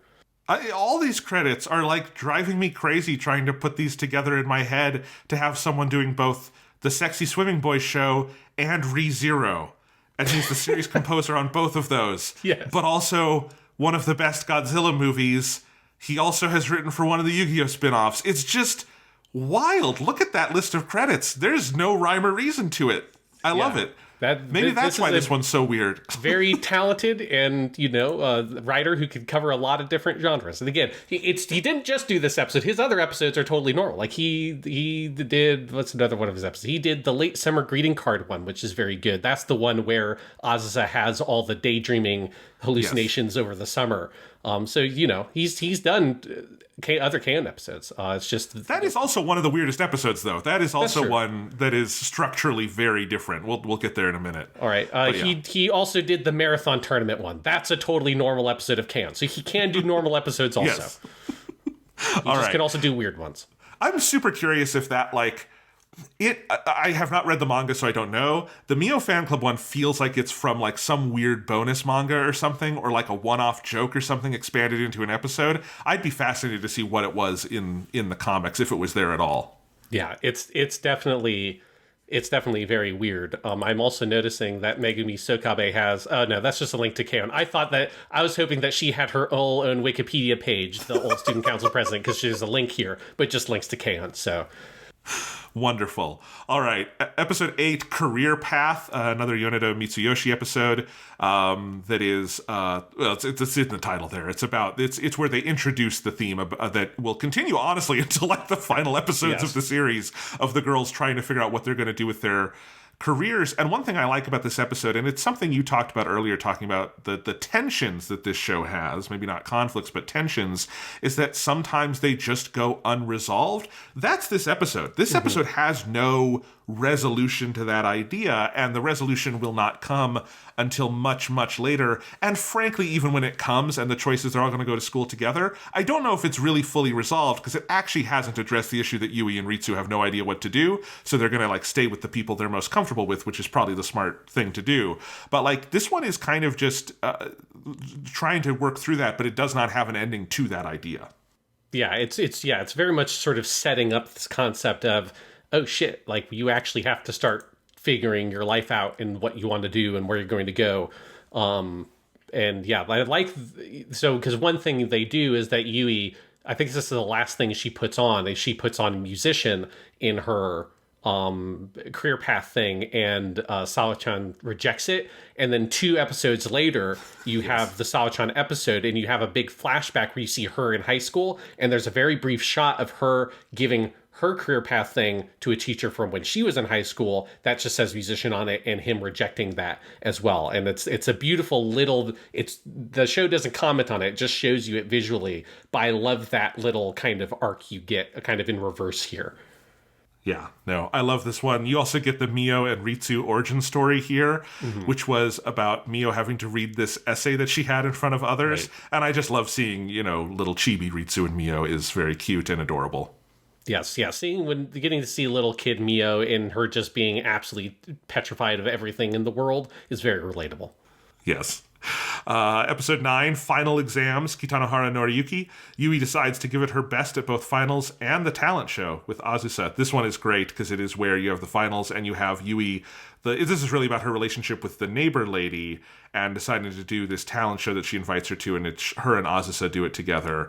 It's such a sweet episode. It's extremely funny. It's extremely heartfelt. I love that whole relationship Yui has with the old lady neighbor, especially because we never see Yui's parents. It's kind of nice to see this parental figure thing, because you definitely get a sense that nice old neighbor lady keeps an eye on the girls, right? Because their parents are gone a lot. And it's very nice. I love the whole thing that Yui is trying to win the prize, which is a trip to Finland to give to the old neighbor lady. It's so sweet. Yui is so pure. I love her. Yeah, and it's, the whole theme of the episode of her having to sort of try to struggle at doing both these things at the same time. And she has kind of taken on both these tasks, and she ends up doing very well. She ends up passing her test with really high scores. I guess she doesn't win the contest. But it was a great show. Like her whole weird, because it's half like a music show and half a weird comedy bit that they do. It's like Manzai comedy where Azusa is the straight man and she's the bouquet or whatever you call it. And it's crazy. Yeah, they basically, a thing that you will see replicated in the concert where they end up wasting most of their time on the comedy bit and not have enough time to play the music. But yeah, they also just have this very silly version of Fua Fua Time that they play that's very good. Well, we also hear the versions where they're trying to decide if they're going to do what is the kind of music they think Enka? they're going to do? Yeah, they're going to do Enka because it's a lot of old people are going to be in the audience, so they think they want to do Enka. It's so fun. Yeah, Azusa trying to be a very bad Enka singer. Hearing the actress Takatatsu Ayana trying to do bad Enka singing is very funny.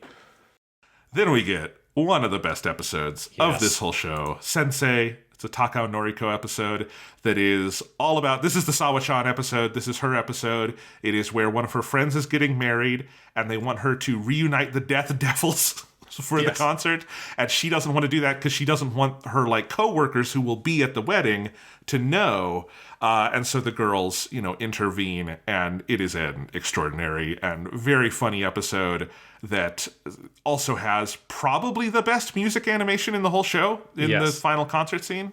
Yeah, I linked it here, Catherine shredding on her guitar, because Sawa-chan Sensei reclaims her Catherine persona, and there's just a shot of her doing some just absolute ridiculous fucking shredding, and the level of detail on the fingers and on the neck and how they're moving, it's pretty fucking mind-blowing.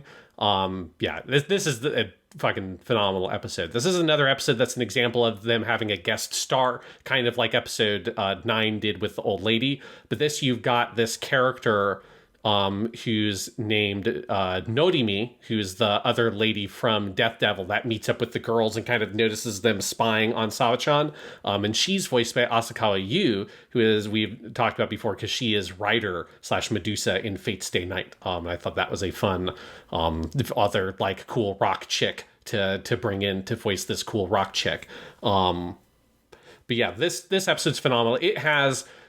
This is what an early, started to make me tear up episode, when you have the whole montage at the end where you have the big crazy concert and Catherine singing. And I love the bride who's getting married jumps up and she goes, "Catherine!" And she just starts screaming and does the devil horns. And her husband, who's a complete fucking dope looking dude, this an absolute square. But he's like, "Huh?" And then he gets up to, he's like, "Yeah, sure." And he starts jumping around too.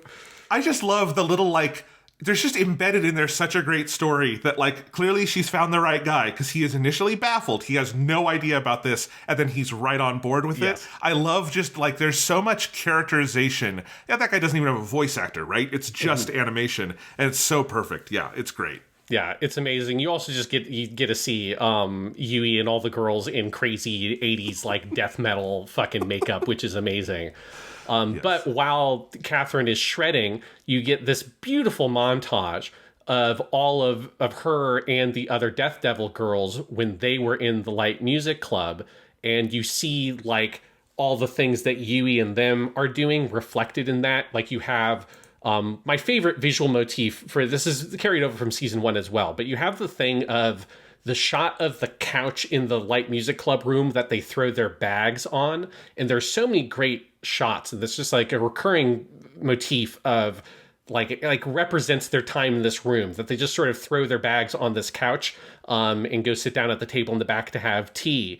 And you have this cool shot of all of their bags, but they've got all these like, they have this little pin that says death and has a skull on it. And it's a lot more sort of like chaotic and disorganized because they are all heavy metal chicks. So they definitely are a little bit more rambunctious compared to Hokago Tea Time. You've got Sao-chan, who has her flying V guitar in the flashback, which is amazing. And it's all of them just sort of hanging out at school. This is where you get the shot of her trying to hand in her career path sheet that just says musician on it, and it gets rejected. And you just get this beautiful montage of this life that Sawako had, that she was like Yui and all the others. She had these friends this whole life, and it kind of makes you think, right, that this is Yui and the others will go on, who knows if they'll be a teacher or whatever their adult life will be, but they will go on to have their own lives too. Like everything you're watching is going to become a part of the history of these girls as they grow into being adults, just the same way that Sao-chan has her own history that's reflected here. And it's just really powerful stuff. And then it has a great conclusion where you get Sao-chan was worried the whole time, right? The plot of the episode is that she doesn't want to do this thing at the wedding because she knows that some students will be there and she doesn't want anyone to know about her heavy metal persona. But then it turns out that all the high school girls are totally into her heavy metal persona, and you get the Mio-chan fan club girls who have the weird eyes that are drawn in a totally different way are there, and they like pose... Osamu Tezuka eyes. It's so yes, it's so funny, and they pose with Sao-chan with her like hair down and all that shit. It's a great way to wrap up this whole story of her both kind of connecting to her own past that we see in flashback, and that kind of reflecting her growth, that she maybe can let go of some of these anxieties she has about trying to be the perfect, gentle, beautiful lady teacher, and she can bring in some of her weirdness as well and kind of be a bit more authentically herself, which comes up again in the graduation ceremony episode, but we'll get to that when we get there. No, I love that part of this episode. There absolutely is a strong animating tension to this one, and I kind of, I know... I've gone through this just at the college level of like, how much do you let your students know about other parts of your life, right? And I know you've talked about that on the podcast before too, Sean, of just like, there's kind of an arc to how much do you let your students see the freaky part of you, yes. Your interests and stuff. And there is a balance to strike, and Sawako had been too conservative about it because it does actually get her closer to the students because they love seeing how cool she is, and it doesn't really take anything away. If she came to class, dressed like Catherine with her V-neck guitar every day, that'd be too much. But I know this is one I related to, and I assume you as a high school teacher do even more. Yes, it's a great episode. One other thing, this is in my screenshots. Early on, there's a whole great scene where Sawako is just absolutely bitching and moaning about everything that's going on. And this is great shot of her in the club room with her feet in this bucket full of hot water. She's sort of collapsed. And then she starts sort of hallucinating about the worst case scenario. If people find out that she was this heavy metal rocker, and that's like, she'll show up at school the next day and it'll be totally ransacked and all of her students will have turned into absolute ridiculous delinquents. And that whole dream sequence is incredibly funny. And I love the shot of all the like random girls in the classroom that now have like a pink afro and all this shit. It's amazing.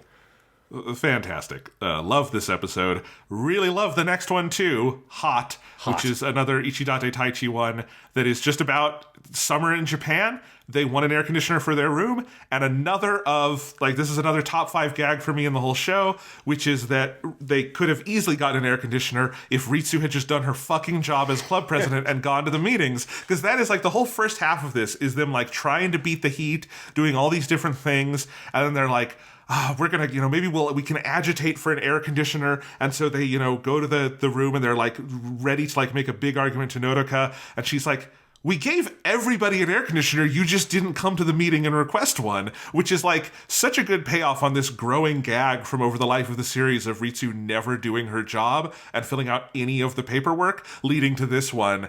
I love it. If we talked last time, Sean, about which one of the girls are we most like, and you said Mio and I said Ritsu, this one definitely proves that Ritsu is like, that's what I frankly would still do now. So, because I am very paperwork averse. Yeah, I love the whole ending of that episode is like, there's this incredibly long sequence of them rehearsing and trying to practice, like, okay, how are we going to convince them that we need an air conditioner? Yes. And it's like, in all the different objections they might have to deal with, and them realizing that they never do anything worthwhile with their time in the club room. And there's absolutely no way that they could argue to have this fucking air conditioner. But she goes to the meeting and she's like, I propose that the Light Music Club should get an air conditioner. And the Noda kid looks around, it's like, are there any objections? And nobody says anything. It's like, okay, then. And she just stamps the paperwork, and that's it. And it's very funny. I also want to shout out the best Next On preview was the preview for Hot, because the preview for Hot at the end of the Sensei episode is just 30 seconds of imagery of just how fucking hot it is. And then it's Yui collapsed in the corner, and she just goes, oh, it's hot. And then that's it. That's the whole preview. It's so funny. We got to talk about the next episode previews overall, because I love how they do them on this show.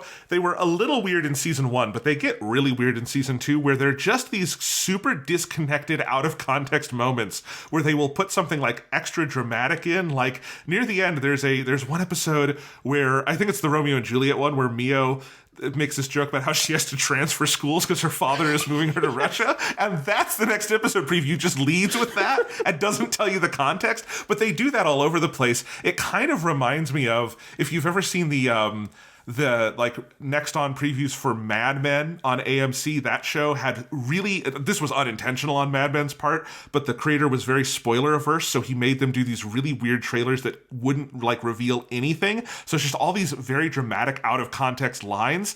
And I feel like whoever put the next episode previews together on K-On! Had just a very like goofball energy to just the way they put these together, because they very rarely tell you anything of like substance about the next episode, but they almost always make me laugh. Yeah, because the nature of K-On! Is the plots are so like relatively thin. Like it's not like there's no huge twist of like, oh my god, in the next episode Mio dies. Like that's never going to happen. So it's like what the content you have to preview for the next episode is going to be like mundane. Oh, they need an air conditioner, right? Like there's no big crazy thing to reveal. So yeah, like they tend to be very little silly groupings of random scenes and disconnected lines. And sometimes they're like lines that aren't actually associated with the scene they're showing on the screen, which is also funny. But the best by far is the hot one, which is just a great 30-second joke in and of itself, of just showing like this incredibly well done animation that makes you feel how incredibly hot it is, which is obviously all over the episode itself. But it's completely silent other than cicadas like meaning. And then Yui collapsing in the corner. And if I was the translator, I would have just said, or make her go, oh, it's so fucking hot, Jesus Christ. Because that's like the energy she has. It's like, oh, fucking shit, it's so hot. And this is Sean's fan sub version of K-On!, where Yui is just a real potty mouth sometimes. Well, where they talk like actual teenagers. That's the one thing. Well, I guess I can't speak for Japanese teenagers. If you made the American version of K-On!, it would be absolutely fucking filthy. I get the feeling Japanese teenagers are not in the habit of just swearing in school all the time, because they have a slightly more structured school life. Yeah. But in America, you're absolutely right. If we were dubbing this, let them swear. Episode 12, this stretch is so ludicrously good, Sean. Jesus. Because this is Natsu Fest, the Summer Fest episode directed by Sakamoto Kazuya, where the girls are trying to decide what they're going to do for their big summer adventure. They decide they want to go to this Natsu Fest event where there's going to be all these bands playing. They don't have any tickets, and it turns out that Sawa-chan has tickets because her friends kind of bailed on her, and so she brings all the girls, and it is this amazing episode where Sawa-chan is both their like friend and chaperone figure, but like she is off the clock. So it's just such a great it's a great episode for everyone. It is also very much an Azusa focused episode, who gets her tan coloration again in this one. This one's so good. Well, so maybe because this is also the one where, like, when Sawa-chan shows up with the tickets, she wasn't even there. She just, like, appears in the scene with the tickets. You're like, where the fuck did you even come from? This one's amazing. There's so many good gags in this one. There's this great gag early on where they're all, like, meeting up early in the morning at this bus stop, and you see Azusa is there, and in the background, Yui's there with these ridiculous sunglasses and big fucking straw hat, and she's just in the background of the scene as everyone else shows up, and they're like, where the hell is Yui? And then Yui takes off the hat and sunglasses in the background. And Rezuma's like, it's me. I was here. I was just waiting to see when you guys would notice. And the just like slightly out of focus Yui just peeking in from the corners in the background is so fucking funny. It's a good example of, you know, KyoAni doesn't always do like super like realistic camera things like this, but they can. They did it a lot on like, you know, Haruhi. So if they want to do their like soft pull focus kind of thing, they can break it out for a gag like this, and it's just phenomenal. Yeah. So you get that there, and you get the joke that Sawa-chan shows up and had been drinking all night and didn't sleep and is completely hungover on the drive there on the bus, and is just the whole bus ride is like wearing like a wet rag on her face as everyone else is like reacting to everything. Oh, it's so great because it's summer, so like she's off the clock. She can do whatever she wants, and it's so good. She's very lucky that no parents got wind of this that would be not approving. This is a real like if this spins the wrong way, you could really lose your job. It's like, I took all the students in a non-official capacity to this festival that I gave them tickets to for free. And then I escorted them there on a night after I was drunk and hungover. It could have gone real bad. That's all I'm saying.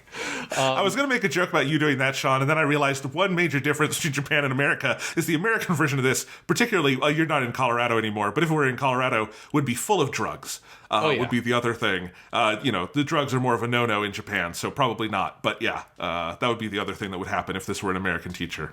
Yeah. But then the whole bulk of this episode, and I love it, is just like this very technical detail of them getting the map and planning out their route of where they're going to go, and like, we need to go get a spot, and everyone's taking it, so we have to set up our tent on the fucking hill, and I didn't bring the right kind of shoes, and all this stuff, and it's so good of just the weird minutia of trying to attend this outdoor festival. They all have like raincoats because it starts raining at one point. Then they start splitting up and going off on to see their own concerts they're interested in.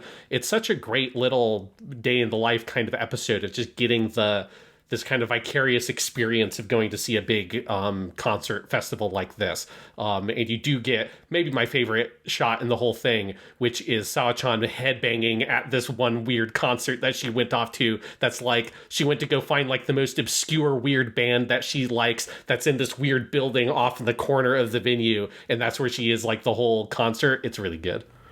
But you also get an incredibly heartfelt ending to this one where they're all up on this hill overlooking all the various concerts and venues and tents, the five main girls.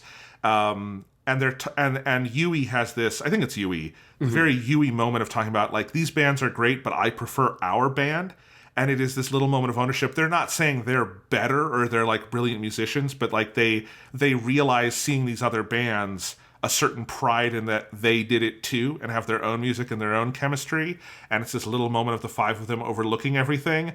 That's the K-On! Touch right there. Yes. Yeah, well, and the way that scene starts is so gorgeous, where it's just Yui sitting on the hill and it's her just listening to the music being played at night out in the distance. And then slowly, one by one, the other girls come up and then they, are sitting on this hill and looking up at the stars and stuff. But yeah, it's a really beautiful ending that, again, it's setting up some of these ideas about like the future and where they're going to go in all this stuff. And that's where they're kind of, we know as an audience, obviously, that they're not going to be these big musical stars, but they still, they love their club, they love their band, they love their music. And you feel that so much here. It's a great ending to a great episode. Episode 13 is the next one after the Mio Fan Club one that is directed by Utsumi Hiroko and written by Masahiro Yokotani. And I clearly just like the ones they do because this is another of my absolute favorites in the whole show, Late Summer Greeting Card. Because this is where Azusa is spending her summer with Yui and June while the four other girls are doing their like summer classes preparing for entrance exams. And so most of the episode is them doing very mundane things and Azusa having dream sequences where the other K-On! members come in. But for the most part, they are not in the episode until the closing scene where they go to the festival and see the fireworks together. and she has this thought about being left behind, but ultimately resolves to like make this last year the best it can be. I think this is a beautiful episode. It really feels like it's got some Haruhi energy and how it kind of blends reality and dreams. It's really unique. It's a great Azusa story. I love this one. This one's amazing. Like, yeah, it definitely is a little bit like unorthodox, but it contains the unorthodoxness of it in the dream sequences. Yes. Because, like you said, the previous one felt like it was a dream sequence that was never revealed to have been a dream sequence, basically. But I love the way that they do the dream sequences, of where they never show you the transition. And so it's like just all of a sudden you're in a dream. I think the best one that's like this, because it's like you kind of don't realize at first what's happening, is when they go see the movie. So there's a dream sequence where they see a movie, and it's a horror movie, and Mio's there. But that was just a dream sequence. And they actually go to hear Azusa and Ui actually go decide to see a movie. But they change the movie they want to see to be the movie, have the poster here, it's Teto, the dog. They want to see that instead of the horror movie one. And so they need to go hang around for a little bit before that happens. And they go shopping. And then Azusa looks at a poster for a like free giveaway thing that you have in these like Japanese shopping trips. If you've seen anime or played Persona and shit, like they're in everything. So I assume they actually happen in Japan. And so she sees that, and then that transitions into them working at the stand, and it's just like the poster fades into that image, and so it's such a smooth transition where it took me a second to be like, wait, what? Like, and then when Mugi walks up, you're like, oh, okay, this is another dream sequence. And it's, all very silly. And then she wakes up in the middle of the movie and then realizes she missed the whole movie. I love the ending of the movie is just the blonde boy hugging Teto, the dog. And it just says Finn over it. And I assume this was some weird French film about a boy and his dog that we sadly did not get to see. I wonder if this was at all because this would have been 2010. I wonder if this was in reference to the Hachi movie that came out right around that time. The Hachi, A Dog's Tale, which is yes, this has to have been it. This is a 2009 American movie starring Richard Gere that is about Hachi. It's the old Japanese story. It's Lasse Hallström, one of the worst directors of all time. It is one of the worst movies I've ever seen, and I like dogs. I'm the target audience for this shit, and it's too kitschy for me. I kind of wonder if it was a reference to that movie, which is an absolute like kitschy, cloying piece of shit. Absolutely is what it looks like they are parodying there, and the timeline would work out. Well, there you go. I didn't know the deep lore behind Teto in his dog. Yes. Or Teto. I don't know if Teto is the dog or the boy. Maybe it's both. Maybe it's both. But then you get the best dream sequence, which is the most insane one, which is they're at the fucking pool. Azusa goes to hang out on that side of the pool at first because she has her ridiculous tan that she's embarrassed by. And then you get this insane sequence where Ritsu is like wearing a yakisoba like store attendant outfit or whatever, and is giving people yakisoba at the top of the gigantic crazy water slide, and you just get this sequence of Yui, Mugi, and Mio sliding down with yakisoba spilling all over the place.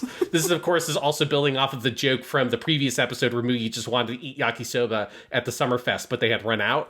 And you just get, and then Azusa goes down the giant slide with yakisoba on her head. There's this great shot where it's placed on her head. She goes into the camera and the camera goes into the yakisoba.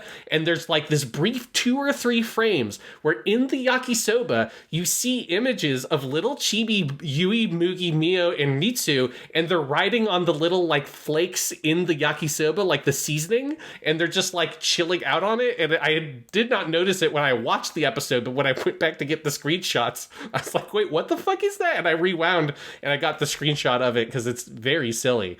And it's just, this show is usually very mundane and very sort of staid and simple in what it's depicting. And then every once in a while, they just go fucking bonkers. And here's a whole elaborate yakisoba dream sequence.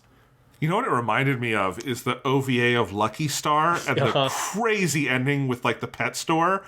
It kind of feels like the K-On! Version of that. Yes, it's definitely, it's not nearly as sort of existential mindfuck as that, but it definitely has, it's a more sort of simple version of that same kind of aesthetic for sure. And then it ends with, like, look, Clannad will still and will always have the most intimate hand-holding scene of all time. The only one so sexual it has to be pixelated.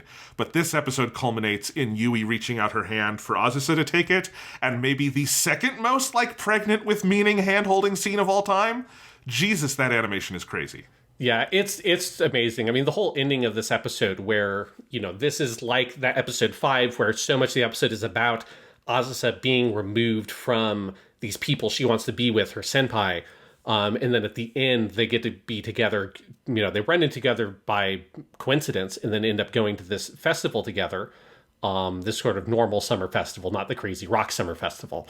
And when the fireworks are about to go, Yui reaches out her hand and Azusa takes it, and you get this POV shot of Azusa looking at Yui's back, and the other girls are in front of her. So she's looking at the back of these girls as they're running in front of her, and Azusa's being dragged behind them. But as they go into the crowd of people, Azusa ends up losing contact with Yui, and Yui cuts her way through the crowd, and then Ui and June come out of the crowd and meet up with Azusa, and they end up going home because it's too big of a crowd and there's no way they're going to be able to find the other girls. And like, what an amazing visual metaphor all that is for what's going to happen, right? Where it's like Yui and the others want to bring Azusa with them, and Azusa is chasing after their backs, right? Looking from behind as they're charging ahead. And then, but at the end of the day, she can't go with them. And so she has to stay behind with her friends that are her same age, Ui and June. And then the end of the episode is them going home, and Azusa's in the bath. She's staring out at her own reflection in the mirror, and also there's this great shot of her looking at her reflection in a bubble coming out of the bath, and her wondering about, like, thinking about the end, right? Knowing that eventually all of this is, she's going to be left behind at the end of all of this, and they're all going to move on, and she's not sure whether or not that festival she was at was a dream or not, right? Like, because she's been having these dreams all throughout. Like, yeah, it's just an amazing climax to an episode that, again, if you're trying to say that the show has no story or have no plot, I don't know how you could then have a whole complex metaphor that represents the exact emotions and sort of anxieties of the main character of the episode. You can't do that if you don't have a story to be able to represent those ideas within. So it's a kind of masterful piece of story writing. It's not just the whole scene, just that hand-holding shot. I just want to come back to this because it's amazing. It is, Yui reaches out, really enthusiastically, and the animation here is wild. It's Azusa, like, reaches up her hand, and it's just their hands and arms in the frame. We don't see them. And she's, like, reaching, and then she kind of pulls back, reaches again, pulls back. Her fingers brush Yui's, and then she pulls back again because she is so scared to actually, like, take the hand and affirmatively, like, go forth with him. And then Yui comes up from above and pulls her. And it is so, like, representative of that whole relationship, which is Azusa, like, her fear, like, nearly overcoming her, and Yui and the other girls, like, kind of pulling her along by force of will through it. It's just brilliant. Yeah. And this episode also has a shot of Yui eating grilled corn like she's a beaver. And it's great. It's so good. It's the most Looney Tunes piece of animation in this whole show. It's her like, grrr, and her like eating through it like she's fucking Bugs Bunny. It's very funny. Episode 14 is another Yoneda Mitsuyoshi episode, Summer Training, which is a great Mugi showcase where Ritsu and Mugi get paired off in this one, and Mugi just really wants to get hit on the head. Not because she is a masochist, but because she sees all the playful taps that Ritsu and Mio give each other, mostly Mio giving Ritsu, and she wants to do it, but Ritsu doesn't want to just hit Mugi, so it has to be, Mugi has to do something bad enough to get Mio to hit her. And the parallel story is about poor Yui having the strawberry off her strawberry shortcake eaten by the dastardly Nodoka-chan. And for the rest of the episode, this becomes a recurring theme until Mugi does this to Mio and breaks her entire spirit into pieces. It's great. Like, I don't think I've ever seen in a piece of media represented the really kind of, like, particular feeling that you get in this, like, weird situation where you have this group of friends that usually hangs out together, but then there's one person in that group of friends that you have never really hung out with one-on-one. And you get along with them and you like them, but it's just you've never done a one-on-one, like it's just us hanging out, and then you end up in that scenario. And it's like, it's such a very specific kind of relationship where like Ritsu and Mugi have never just hung out, the two of them together. And so you get this whole great thing of them kind of bonding over this whole weird the situation they have, and Mugi coming up with her whole I want you to do the crazy Tsukomi like chop thing to my head, the way that Mio does to you, and Ritsu goes and they do all this stuff where like they go to the game center and Ritsu wins the like a giant stuffed animal for Mugi and all this kind of stuff. It's just such a fun, wholesome little relationship between the two of them. Wow, you have the most sinister plot line of all, with Nodoka eating the strawberry on the top of Yui's cake. It's Yui just being utterly fucking baffled by this, and her like over the course of the episode is contacting every other character being like, this is weird, right? Like you don't do that. Like if I say, hey, you can have a piece of my cake, I mean, you don't take the strawberry, right? I mean, this just crazy. I'm not the crazy one, right? Like, this just weird. Nobody does this. And her, like, just seeking affirmation from everyone. And everyone's being like, what are you even talking about? And then, yes, it all coming together in the end expertly with Mugi doing that to Mio. And it just Mio being, traumatized for the rest of her life by this experience. It's very good. They should have just kept it going where, like, Mio never talks to Mugi for the rest of the show directly. That would have been funny. All right, episode 15, we alluded to this one earlier. It's the marathon tournament, another Kitanohara Noriyuki episode, where it's exactly what it says. It's the big marathon episode where they are trying to get the mochi at the end, and it's very good and very chaotic, and they get lost, because of course they do. It's a fun one. Yeah, I just like all the different ways that Yui is desperately trying to avoid having to be in the marathon. Yes. Just futilely. And then, yeah, there's this whole sort of complex thing where she had helped get the mochi and then like ate one of them. So at the very end of the race, she realizes, oh, if I ate one of the mochi, that means there's one less mochi. So there's not enough mochi for everybody. Therefore, whoever finishes last won't get mochi. And so even though they had been absolute lazy fuckers the whole time and were barely participating in the marathon, Yui got lost halfway through and was just hanging out and having tea at the old lady's house. At the very end, they all have this mad dash to try to finish, to try to get that last mochi. And of course, the punchline is nobody would have bought the exact number of mochi for the entire student body. That would have been a very weird thing to do. It's like, I'm going to get 427 mochi for exactly the 427 students we have. So everyone gets mochi in the end. Everyone is able to be happy. Indeed. This is one that made me look up, hey, I've never made oshiruko, the red bean soup. I want to do that. And I have the recipe on my phone, and at some point I want to do that, because that sounds good. That's something I did not have when I went to Japan, but the whole arc on One Piece about that, too, that made me want to try it. All right, episode 16, Senpai, another Takao Noriko one, and another one that is about Azusa trying to get the Keon-bu to practice and failing miserably. Yes, this is the one where she realizes she has changed. She's been infected by the laziness of all the other members in the Keon-bu. So there's this running joke of her keeping on trying to go to the classroom to try, or to their club room to try to get them to practice. So there's this repeating shot of her at the bottom of the stair going, come back, watashi, like, come back, me, like, I need to return to my old self. And she ends up having, like, kind of an episode with each of the different characters, Mugi, Mio, Ritsu, and then Yui at the end, around this, like, her wanting to practice, her wanting to sort of change and not really knowing how to do it. And it's just a great little Oz episode that has this little running thing in the background, which is that Yui is putting weird little stickers of stars and hearts on like absolutely everything. And so there's all these little shots of things in the background and stuff that have random stickers on them. And it has an amazing payoff because, of course, the whole episode is about Azusa's anxieties, because it's Oz is saying it's about we aren't practicing enough, but her real anxiety is like she doesn't want them to leave. She wants their last big concert to be a success, right? It's all, the anxieties are all associated with all the other things she's been dealing with. She's just sort of fixated on this idea of practicing to try to like deal with it emotionally. But then it all culminates in her thinks she's lost her charm, the boo charm of the Keonbu, and then at the very end it gets returned to her by a random student in the school because Yui put a sticker that's a cat sticker that says Azunan on it on the back of that thing so that people need to give it to her. And as Azusa's looking at that and reflecting on her relationship with her senpai, there's this great little montage of all these other random students in the school of different clubs that it's senpai looking on at their kohai.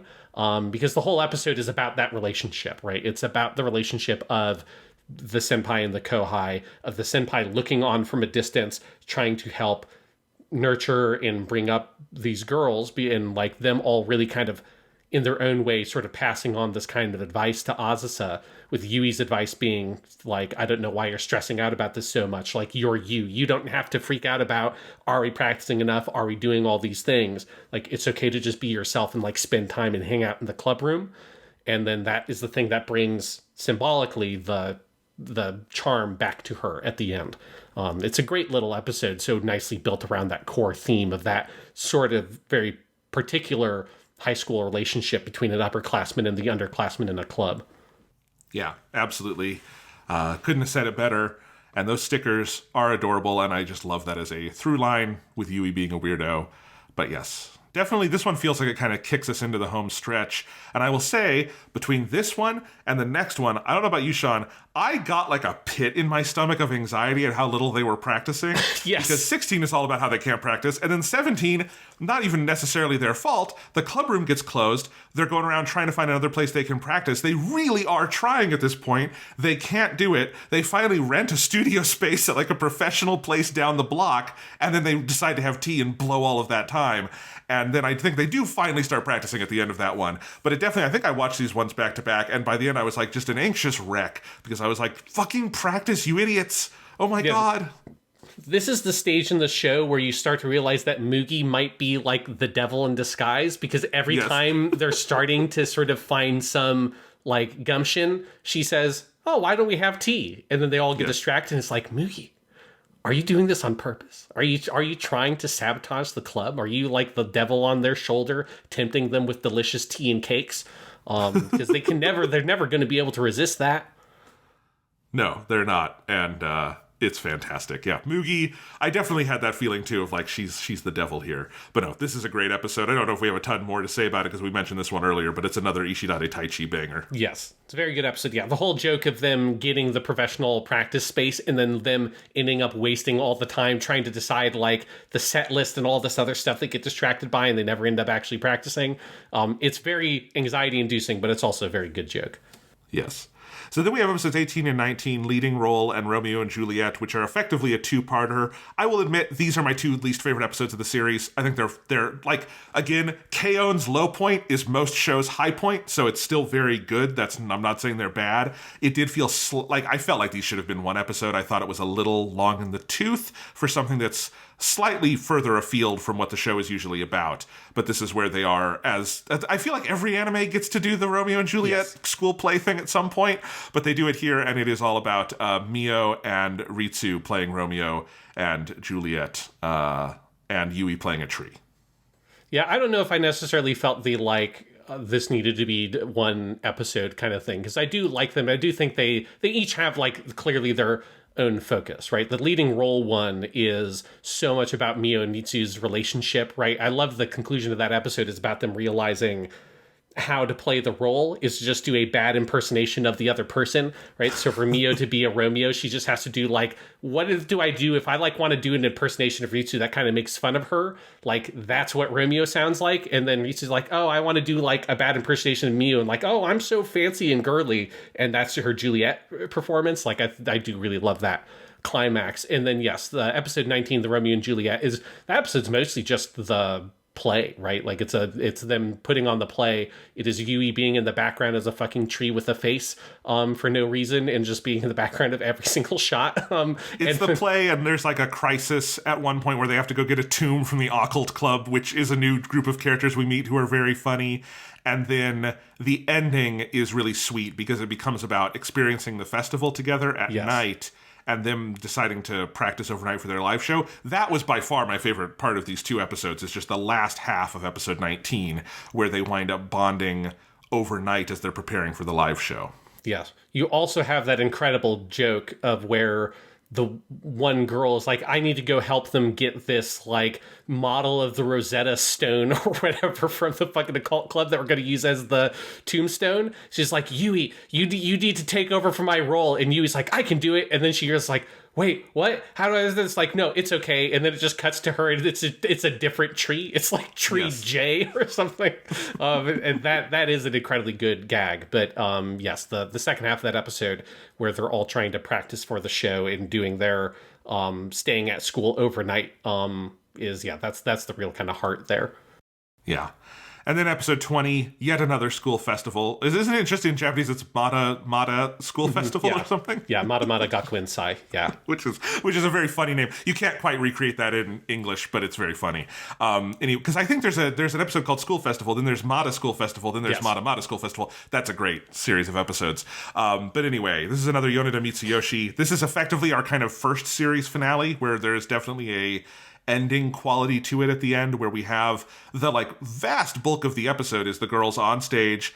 We get 2 full song performances, we get a little bit of fuwa time, and we get a bunch of comedy from Yui, who gets very distracted, and we get all the stuff with the t-shirts, the HTT t-shirts that Sawako made for everybody, and then the ending is them going back to the club room and crying in each other's arms. And I don't know what horrible person made of stone could make it through this episode without a lot of laughter and a few tears, because it's a heck of a culmination. Yeah, this episode's amazing. Yeah, because in many ways this is like the climax of the show. Yes. It kind of reminds me a little bit of, if you're watching Haruhi in chronological order, it's kind of like Live Alive, which is sort of the climax of Haruhi, and then you still have Day of Sagittarius and Someday in the Rain, which are like the falling action kind of like resolution kind of denouement sort of structure. But this is the high point of the action, right? It's them doing the school festival. And I do love that. I mean, most of the episode is just this kind of generally uncut performance. Like, it's like watching a concert video of them all playing at this, big school festival, and everybody being way into Hokago tea time. Yui having her ridiculous comedy of where she just, she's a chatterbox. So she starts talking and like is introducing all the girls, and then she starts talking about, oh yeah, and then you were Romeo and Juliet in the play. Here, come on, do some lines for it. She tries to get Nodoka to come on stage, and Nodoka's like, stop, just go. And right, she kind of gives a spotlight to all the different characters that we've met, and obviously that like kind of affected her life while they're playing all their songs. This is also where you just get some really great animation of them all playing. You get incredible music. You have their first song, which is Rice is a Side Dish, which was in one of those earlier episodes. They were coming up. I think that's the No Club Room one. They're writing all the lyrics. And that's one where Yui writes the lyrics for this song. And at the time, I think you're just supposed to assume, well, that's not an actual song, because all it is describing how good rice is to eat. And it's where the payoff was like, oh no, they actually made a song, and it actually kind of is amazing. Like, it's a real banger. It's a fucking banger. They get the whole audience because it's their opening number, and the audience gets super into it. It's got like call and response and everything. Yeah, because it's like the da da da da da da da da da da da da da da da da da da. It's just, yeah, it's a really great song. It's an amazing performance. And then their last song they play is You and I, which is the song that Yui made thinking about Ui, which is, of course, just an amazing, You and I, of course, just being the letters. So it's the same letters in Ui's name. Well, we forgot to talk about that in the No Club Room episode, because that's the second half of that episode is she comes up with this. They gotten their club room back, but then Ui gets sick and has a cold. Yes. And Yui spends the whole night watching after her, and it's her starts to think about taking things for granted until they're gone, or at least momentarily gone in this case. And so she writes this song about that is like so heartfelt that just like looking at the lyrics makes me want to cry about like her relationship with Ui, which is on one level the most like ridiculous comedy thing in this whole show, but is also like the sweetest relationship. And it turns into this absolutely beautiful song. It's incredible. Yeah. And yeah, that's obviously also a kind of a more general metaphor for your time in high school, and all those things of like taking for granted all the things you have that you're not going to realize what it's going to be like once you don't have them anymore. Oh, it's so fucking good. And then, yeah, the concert animation, like, I don't know if there's any one cut as amazing as that one in the Sawako wedding episode, but it's definitely for the Hokage tea time characters playing. It's the best animation in the series outside of, like, the openings and endings. And there's just so much of it. It's just such a huge, long, sustained stretch of the episode that's kind of mind-boggling. It's more like Live Alive. Yeah. Like in Haruhi, yeah. And there's a whole, they do whole like fucking camera movements in a way that like KyoAni very rarely does the like, you know, UFO table sweeping camera movements around them, but we get one of those here during the performance, which is really cool. It's incredibly lavish. It's amazing. And then that final scene where they go back to the club room and like, this is the moment where this is one of the most, I feel like, universal moments I've ever seen in an anime, which is the characters having this incredible high because they played this great concert. Everyone was happy. It's probably the best memory they're going to have from high school. And it turns into this kind of half happy, half sad crying as they realize that it is over now. And they all kind of fall into a heap on the floor, and Azusa joins them. And she's sad for slightly different reasons.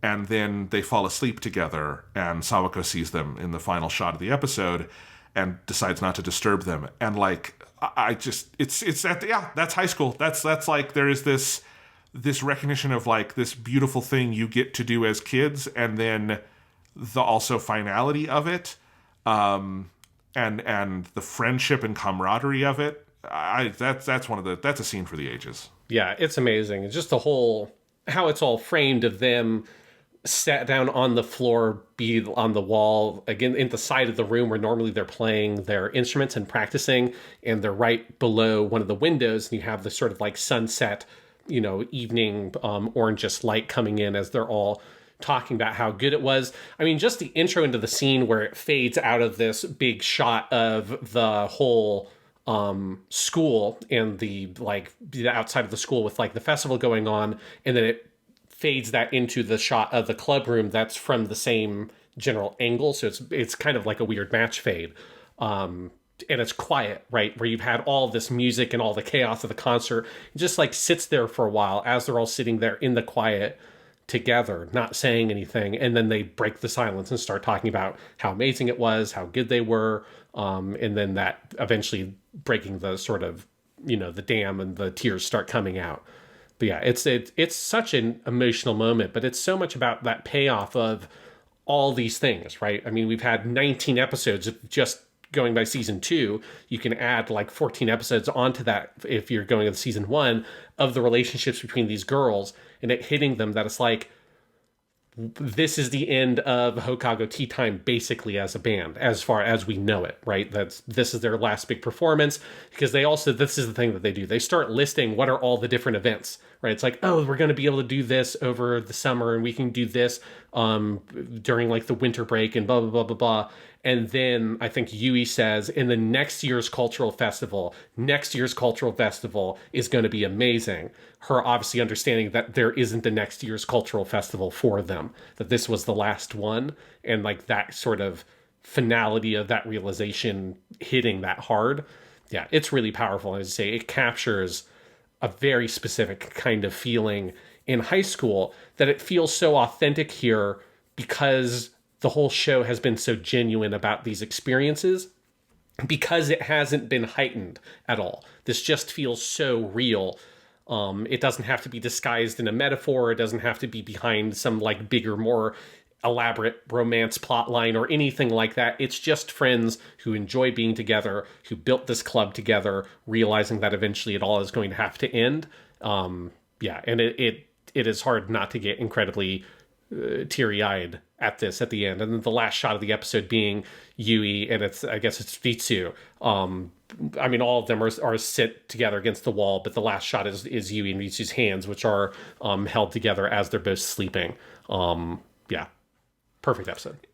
Perfect episode. Episode 21, graduation yearbook. A little bit of like a come down from that high energy, because this one is very low energy kind of comparatively, because it is about them taking their pictures for the graduation album. But again, about as mundane as you can get.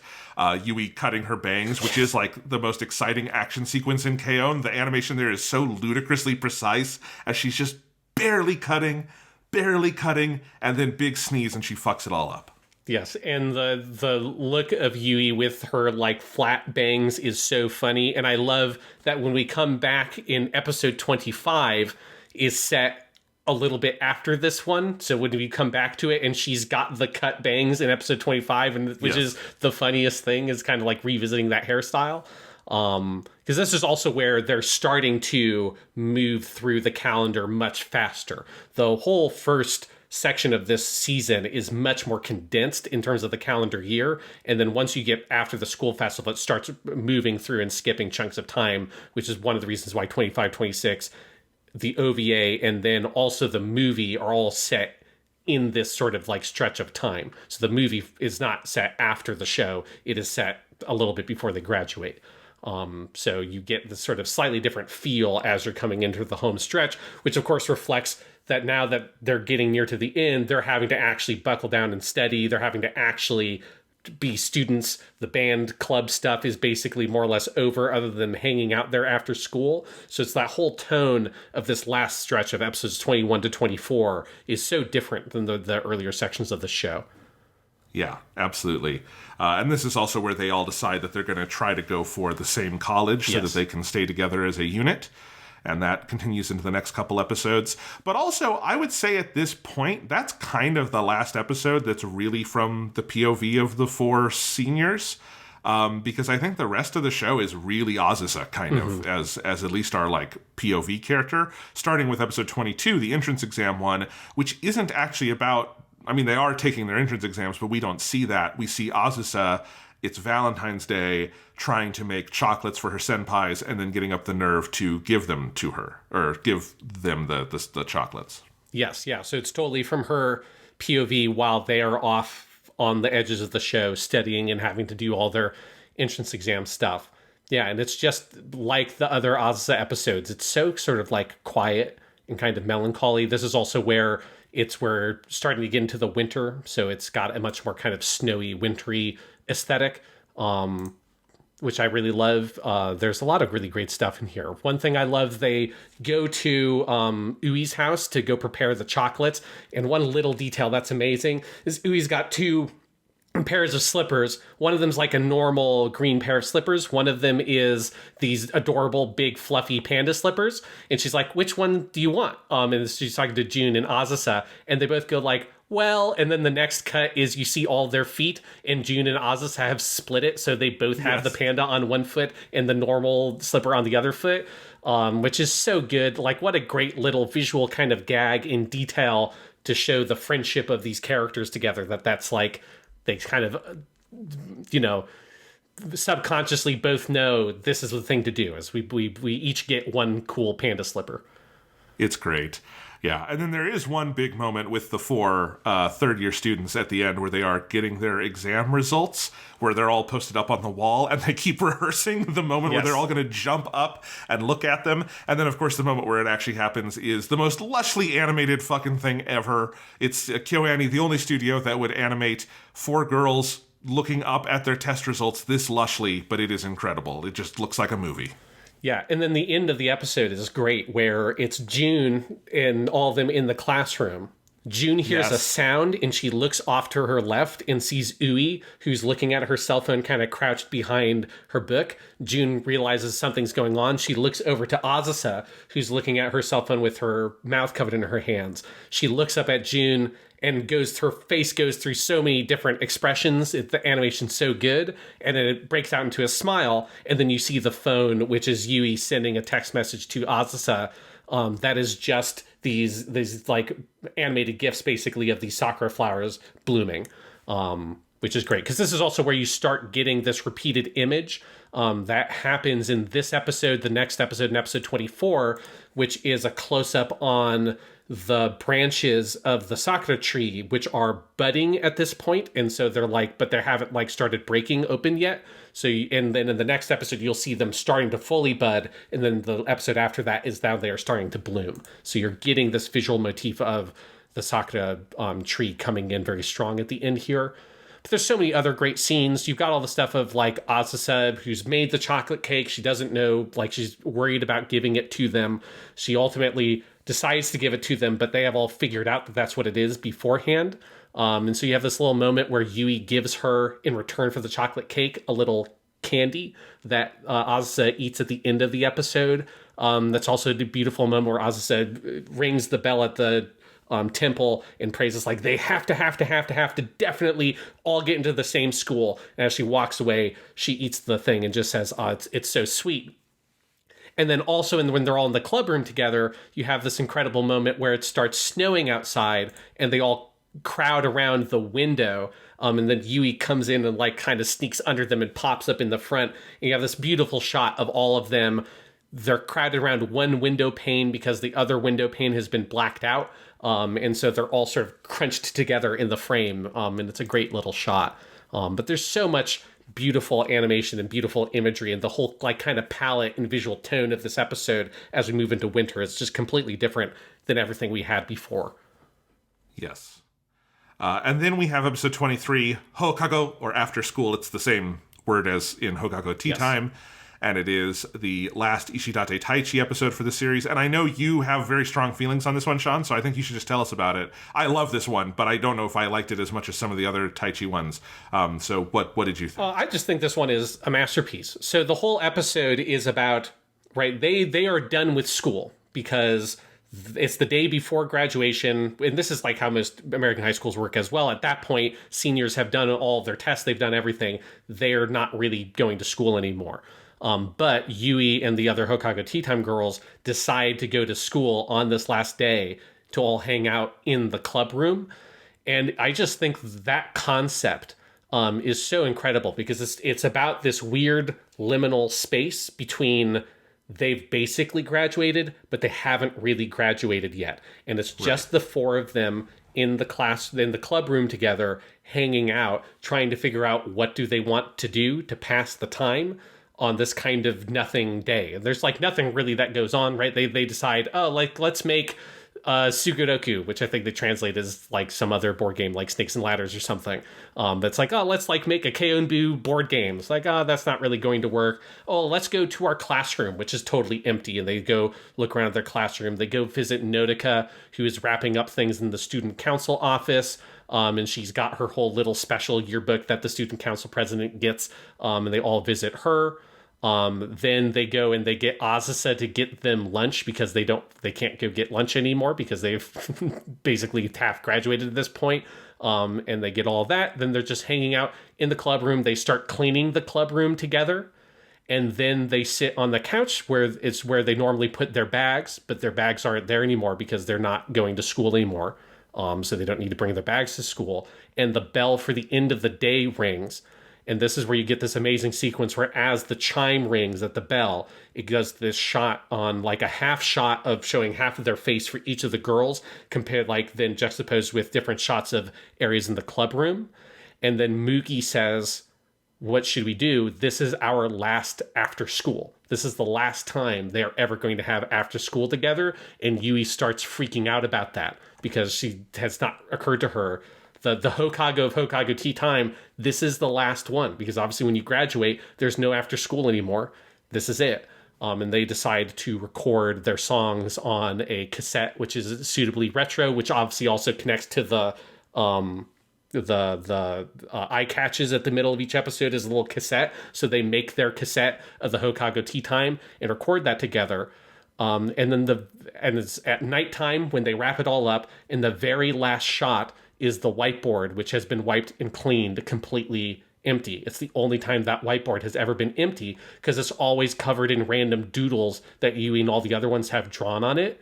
And I just think this episode is kind of like a perfect K-On! Episode because it's picking this very weird, incredibly peculiar time in a high schooler's life. Like, this moment only happens once, where you have kind of graduated because you're done with all of your school yet stuff, but you haven't actually gone through the ceremony yet. And going to school on that day and sort of basking in the bizarreness of being at school but not having to go to classes, being at school but not really being able to get a school lunch, being at school but not having to have to brought anything with you, being at school but your classroom is completely empty because the third years aren't going to be here, and just spending time reflecting on this really weird particular moment and spending an entire episode that basically takes place over the course of that whole day, I think it's just a genius concept. That also is we know for sure is an anime original only episode because the manga had not yet gotten to this point yet. So 22, 23, and 24 are anime originals. I think you can feel this sense of like them taking this opportunity to make a very, very designed episode to just focus on this one weird moment in the lives of these characters. In that sense, it kind of feels like Someday in the Rain, right? Yes. Whereas something that in the other medium... manga is also a visual medium, so some of this you could do, but the like temporality of this one would be impossible in anything but film. Some kind of art medium that is like temporally bound the way this one is. I think this episode is also formally a real testament to the way KyoAni develops spaces. And we've talked about that a lot this season. You know, Haruhi has the SOS Brigade room, Keon has this club room. But those rooms, I know it's a cliche to say this, but they absolutely do become characters. Like, you get to know those rooms as such physical, real, like, presences. And that is, like, this episode is, you know, intensely focused on that. And just their set design, which is a word we don't use enough in animation, but it's something you're doing in animation like this. The set design is so good, and the development of that space is the thing that makes an episode like this possible. Yeah, and there's so many great moments with that. Like their scene where they go visit Nodoka in the student council room. That's a space we've only sort of glimpsed at a couple of times. This is the most time we've ever spent there. And Ritsu comments on it. Like, they walk into the end of this room and go look at all the books. And Ritsu says, like, oh, like, there's, you know, we've never really hung out here before. And there's something about that observation. It just feels like such a true lived experience of like, oh, yeah. It's you realizing I never really spent time here, and looking and seeing different corners of the school you never really spent time with. And it's also that sense of the space and the repetition is what creates that sensation of things like all the girls sitting on the couch that they normally pile their bags on, because we've had the repetition of seeing that image of the bags on that couch over and over and over and over again. And the sense of emptiness that is created in this space that they've now completely cleaned and kind of emptied out and haven't brought their stuff for. Those little changes in this set that you have seen over and over and over again of the club room, that is the heart of this show. Those little changes that they focus on here just carry so much weight and meaning. Yeah, absolutely. It's fantastic. I love that you talked about this in the Eyecatches, it's always that pink cassette tape, and then they make it here, and it's like, oh my god, that was the cassette tape. Nice little touch in the finale. It's a different cassette tape in the Eyecatch. It's a white one. That was a nice little touch, I thought. Because they've made their album. And I just love that it's a cassette. It's like suitably retro for these girls, that it's like, oh, well, it's the only thing we had lying around in the club room. In like the back storage room is like an old cassette recorder with some tapes. So that's what we're going with. Well, cassettes are so cool. They're so DIY. They were, very much like VHS in that their quality isn't necessarily great, but they like democratized the medium in a way that we haven't seen, not just before, but since too, because a lot of this has been locked down since the day of the cassette and the CD. But anyway, love all of that. Very good. And then we have our series finale, graduation ceremony. Yamada Naoko coming back. She was here for all of them, but directing directly this one. And it is what it says. It is the graduation ceremony. Much of it is taken up with Yui trying to hide the big card that they have for Samako and making her suspicious, which is one of the best gags in the entire show. That, of course, leads to one of the most heartwarming moments in the whole show. This episode is absolutely masterful. I think the way it wraps up, Sawako's arc, not just with that, but then also with the chalkboard messages she sees. That line she has, "Now I can't erase it," is maybe the best piece of writing in this whole show to me. Oh my god. And then the final events in the light music, in the Keonbu club room, where Azusa finally kind of lets her feelings out almost incoherently, begging them not to graduate. And we learn that the other girls have written her a song. Yeah, I don't think endings get better than this, Sean. Yeah. Yeah, it's amazing. Because I also love that, like, in true K-On! Fashion, like, a good half of the episode is just spent with the weird intricacies of the graduation ceremony. Like, Yes. it's called graduation ceremony, and it's appropriately so. It's all about, like, we have to, like, pin the little corsages on the third-year students, and then we have to all pile in and listen to some speeches, and all that kind of stuff. And then they go back to the club room and get their certificates. I love that Yui has the little round plastic container for the thing, and she keeps on popping the top off and putting it back on. That makes it like doom doom noise. She just loves making that little noise. So I love that a lot of the episode is just spent on the mundane reality of all the little things you have to do to graduate, while there's all this kind of emotional turmoil underneath it that's like sort of, suppressed underneath all these moments that then explodes at the end of the episode, both for Sao-chan sensei and for Azusa. Although there's also all these other great moments. Like, you have the stuff of all the other girls in the classroom wanting to take pictures with the Hokago Tea Time because they're kind of famous in the class. And you have the one girl who walks up who says, like, I'd love to get a picture with you. You guys are always really funny. And they're like, funny? You mean not like cool or talented? Okay, funny. That was your takeaway of after school tea time.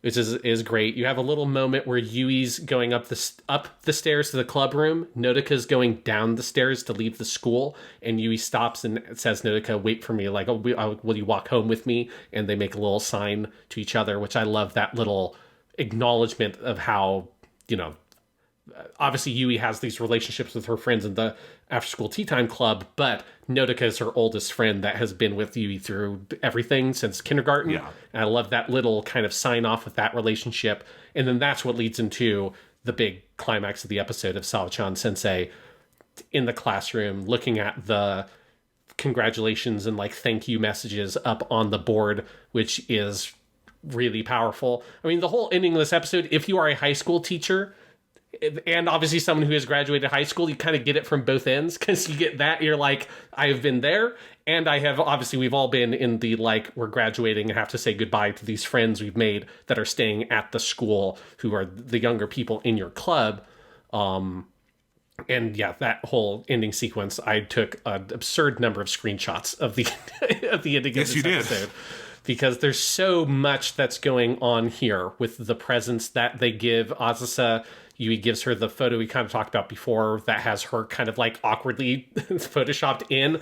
But Yui has... Oh, she's taped on. It's a separate photo that they cut out, and it's not a photo. It's an analog Photoshop shot. It's a collage, is what we would call that. Well, they went to a physical, like a Photoshop where they, went to a room. It's like, I'm going to shop this photo by sticking this other picture of Azusa on there. But Yui has this beautiful line where she tells her, "This is us when we were younger than you are now, Azusa," or Azunyan, as she calls her, which I think is such an amazing little observation, because it's a picture of them from when they were first years. And Azusa is now older than that, right? Like, if you could travel in time, she would be their senpai, relatively speaking. And then she gives her the flower with the 5 petals on it, 5 petals one for each of them. And then they sing the song, which is such an incredible... It's such an incredible song, and so it's called Tenshini Furetayo, which means like I was touched by an angel. And I love it because it's the perfect kind of song where it's like, it's a legitimately good song, but it's not like the greatest song you've ever heard. Like, it feels like with some of the other songs like You and I or Fua Fua Time, it sounds like a song that these girls could have written and performed, because it's very simple in its construction, but it feels so genuine, and it's so... What is touching about it is its earnestness. It is so from the heart. It is so off the cuff. That is what is powerful, is there's no doubt that it is like from their hearts. Yes, and there's all these great lyrics in there, like in the chorus, at the end of the chorus is this big line where she says, "Graduation isn't the end," as this kind of message to Azusa. And it's really, really emotionally powerful. And then, of course, One piece Oh, go ahead. Sorry. One piece you skipped over with all of this is early in the episode when Azusa, thinking about the graduation, bumps into the Yes. wall in the most violent moment of this show and hurts her head and has a bandage on under her bangs the whole episode. And so it becomes this little bit of symbolism where it is this thing like hidden, this like literal wound that is hidden from view. And it is when she breaks down that the bandage falls off and her bangs fall aside and Yui sees it. And Yui takes off the old bandage and opens up her notebook and gets her Band-Aids out from... She's also got all her stickers there. Mm-hmm. Gives her the new Band-Aid, and then that is where she gets the picture and the Sakura petal that she gives her. And, like, that is also just as a piece of visual storytelling. Azusa has this wound that she's not sharing with anyone. It is Yui specifically who sees it and symbolically heals it. Beautiful, beautiful. This is why this is, again, the K-On! Touch that would separate this from, I think, other versions of this story. Yeah, because there's also, I forgot, I have too many screenshots of this episode, so it's hard for me to find the specific moments I want to talk about. Because another moment before this of when the thing that triggers her breakdown, this is another just incredible piece of callback, is the couch that they have their bags on, and they also have their little cylinders with their diplomas in there. And Azusa goes to put her bag away on the couch next to theirs and then sees the cylinders there. And that's the thing that triggers it, which again, is just the repetition of the bags on the couch. I think is such a great visual motif that is deployed here to show that change of like, this is the last time. Because also they always line up their bags in the order of the charms that say Keonbu. So Azusa's, which has the bu at the end, she's the one who puts her bag in last or on the rightmost edge of the couch. So it's just a great, again, another kind of visual metaphor of like, this is the last time she'll be able to complete that, right? It's the last time that all those bags will be lined up and the graduation cylinders are there in the spot where Azusa normally puts her bag at the rightmost end. So they're kind of in the way. And that's what triggers the whole breakdown, leads into the whole song. I was touched by an angel. And then you get, while they're playing the song, you also, similar to the Senpai episode, you have a montage showing other students at the school dealing with this. Like other ones that clearly there's some of like Kohai Senpai that are separating and all this stuff, and other people dealing with the feelings of graduating, which I love these moments where they zoom out a little bit and show that like what we're seeing here with these girls is happening for everybody at the school in their own way. Like everybody is having to deal with these feelings of saying goodbye, of moving on. It's just we have chosen to zoom in on this group of them, but all of them are dealing with this, and that montage kind of communicates that. And then you have Sao-chan sensei outside the club room, leaning on the banister, listening to the song with her head in her arms, which is also just a very beautiful shot that Nodoka then comes up. They meet, they come in at the end of the song. And that kind of leads us to the end where they start to play Fuwa Time for her. And then as that happens, we zoom out, we see the club room, we see the hallway, we see the outside of the school, which then fades to black, and the words Oshimai, or the end, come up with the star sticker kind of imagery that Yui has been using to finish out the show. And it's, again, if you after you've tried your tears from episode 20, then the show comes back and is like, well, check out this shit. And it's like, we're going to really fuck you up now, motherfucker. It's incredible. Again, I don't think there would possibly be a way for this finale to be more perfect, other than maybe I might have just let the song keep playing over like black credits and not done the end theme sequence, because like having Fuwa Time come in is so good. This is not a knock on the episode. This is just if I had my druthers, but it is perfect. And I think I love that they do end with music. I think it is because while the show was not necessarily primarily about them playing music, because it's all these other things, it is the thing that brought them together and the way they spoke to each other. And I think having that be the ending is, of course, the way it had to end. And it's beautiful, and it is right. And I think it makes sense that while there are 3 more episodes and a whole ass movie after this, none of them happen after this part of the story. This is the ending, and I understand why. It's kind of like with Melancholy of Haruhi Suzumiya. KyoAni could come back and do lots more Haruhi if they wanted to, but I also understand if you are the people who made the disappearance of Suzumiya Haruhi, you might just go, that's it. We kind of told the story. That's perfect. Yeah, there's nothing that can happen past this point. This is the end. We can fill in and play in the gaps, and some of those episodes, or all those episodes in the gaps in the movie, are also all really good as well. So we do have episode 25, Planning Discussion. This is a Hiroko Utsumi and Masahiro Yokotani episode. Another fairly weird one. Also, like none of these are as weird as the Mio fan club one, but also fairly out there in that they are making their little promo video, and it's another one where Azusa kind of asserts herself because all the other girls have the worst possible ideas for their recruitment videos, and there's a lot of funny animation around that. And then Azusa comes up with a documentary idea that turns out really well. Yes, and it's such a great. I love the sort of opening action to this episode is the original recruitment video that they made when they were first years that Mio has sealed away in this cookie jar in the back of the room that Azusa has discovered that has her. It is very embarrassing, which of course then gets replicated with Azusa with the cat ears and doing the nyan stuff and all of that. But yeah, it's a very fun kind of silly episode. But I love the weird recruitment video they have at the end, where most of the girls in the high school they interview about the light music club only have like a half idea of like, oh, were those the girls that played during the culture festival? That was cool. It's just like, I don't really hear the practice up at the third floor. It's just a lot of that kind of stuff intercut with like really normal interviews with like Ui and June and the characters that actually know them. And I love that that like clearly Ui has a very specific vision in her head of what these kind of interviews are supposed to sound like, and she's given a totally normal one, and then all the other girls are like, what? The Light Music Club? Yeah, I guess they're cool. And they're just running away. There's one that's like, they're like the volleyball team. They're like, yeah, the Light Music Club is fine, but check out the volleyball club, right, guys? I love that intercut with normal interviews. It's just amazing. I love Ritsu's whole idea is to do an infomercial about how when I joined the K-On! Club, all my grades were perfect and my skin cleared up. And then she sneaks that into the documentary, giving an interview with like her face half covered.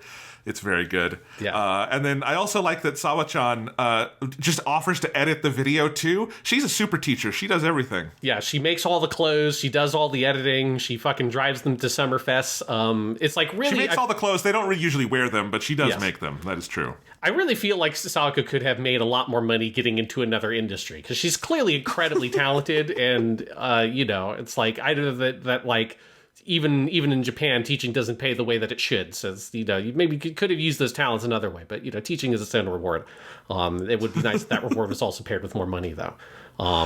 Indeed. Yeah. Episode 26, or the second extra, is A Visit, which is easily one of my favorites of the series. This is the one about the yearbook needs to be checked by Sawako, who is sick. She's at home with a cold, and so the girls decide to be nosy and go to her apartment. And it's just, it's a great episode about Sawako. It's a great episode about, their relationships with her, and Azusa getting ready to kind of move on with a new Keonbu. And even though this one is set before episode 24, I think this one I very much understand why they held to the end, because it winds up being about the baton being passed and kind of letting go and moving on, and the ending, which is this big animation of the girls sprinting home with a lot of very elaborate animation and camera movements, absolutely feels like the show saying goodbye, because this was the last time it was on TV. Yes. Yeah, it's a very interesting structure, because episode 24 is the true ending of the story, but this does feel like it's like a secondary ending, or it's kind of the third ending in a way, because you also have the culture festival performance as well. But yeah, this one also just is.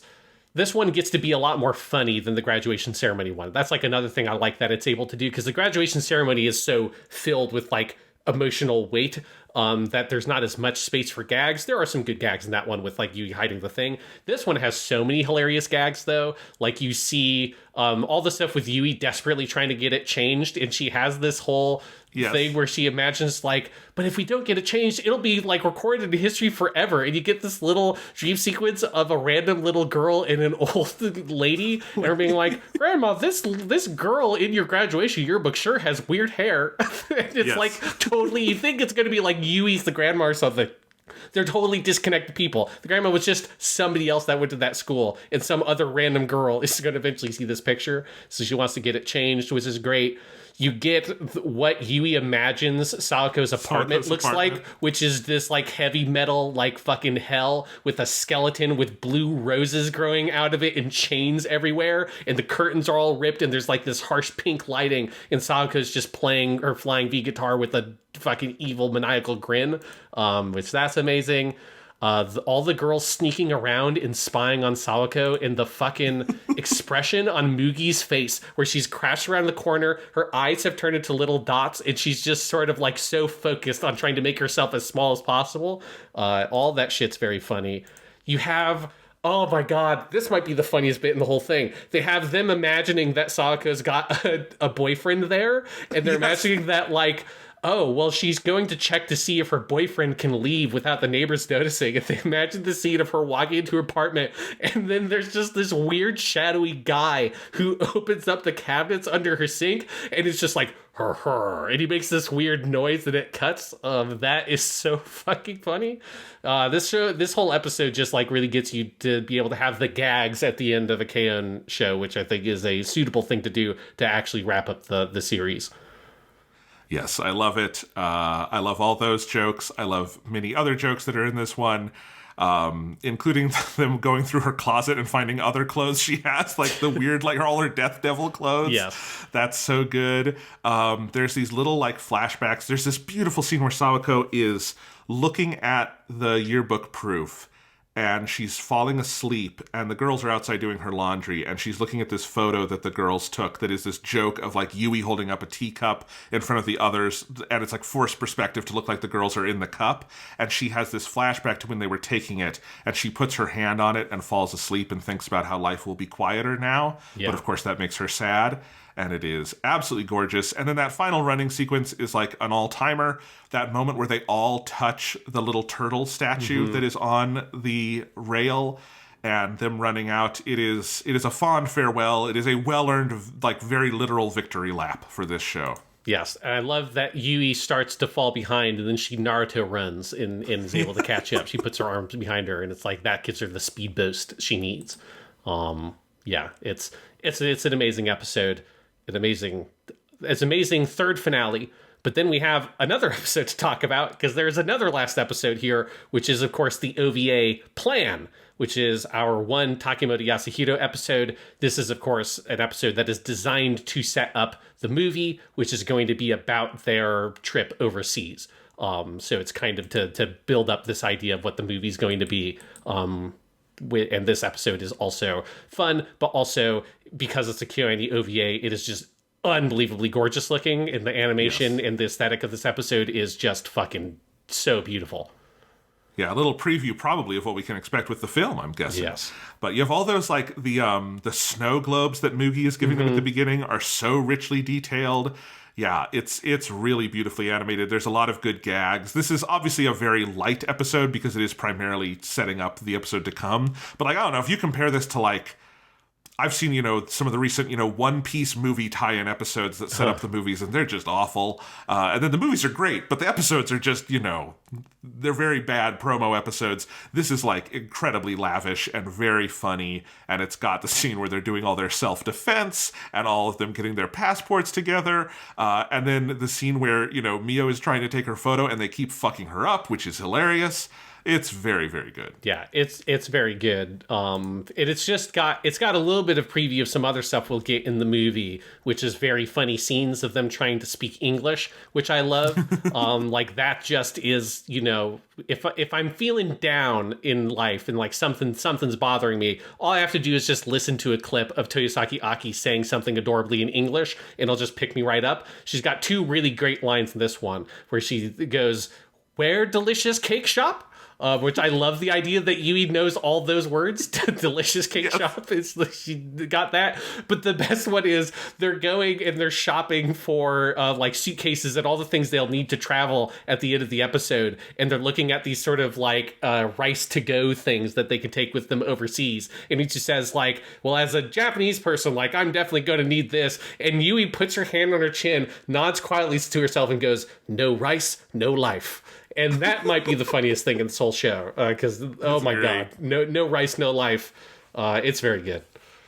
Yeah, this is a super, super fun episode. I'm glad they made it as both an OVA and little tie-in to the movie to come. This came out about 8 months before the film came out in the theaters, so was a nice little preview for the fans. And yeah, it's more of, kind of a big victory lap for the show, but it is a well-earned one. My favorite joke in this episode has to be when they are imagining all the places they might go, and they talk about going to New York, and Yui says, well, Gita is from New York, and she imagines herself in this, like, crayon drawing of New York that involves, like, a big fucking bingo card for some reason, an American flag, and the Statue of Liberty, and she holds up Gita like, Gita, you're home! And it's amazing. Yes. Yeah, it's very good because it's because Yui, you've seen her doodle. She always draws those weird, really tall, sharp heads in her doodles. So she has a Statue of Liberty that's that way, which for some reason is colored pink instead of green. Yes, it's very good, and yeah, like Toyosaki Aki saying "Gita omae no furusatu da zo" and holding him up. It's very good. Absolutely, and.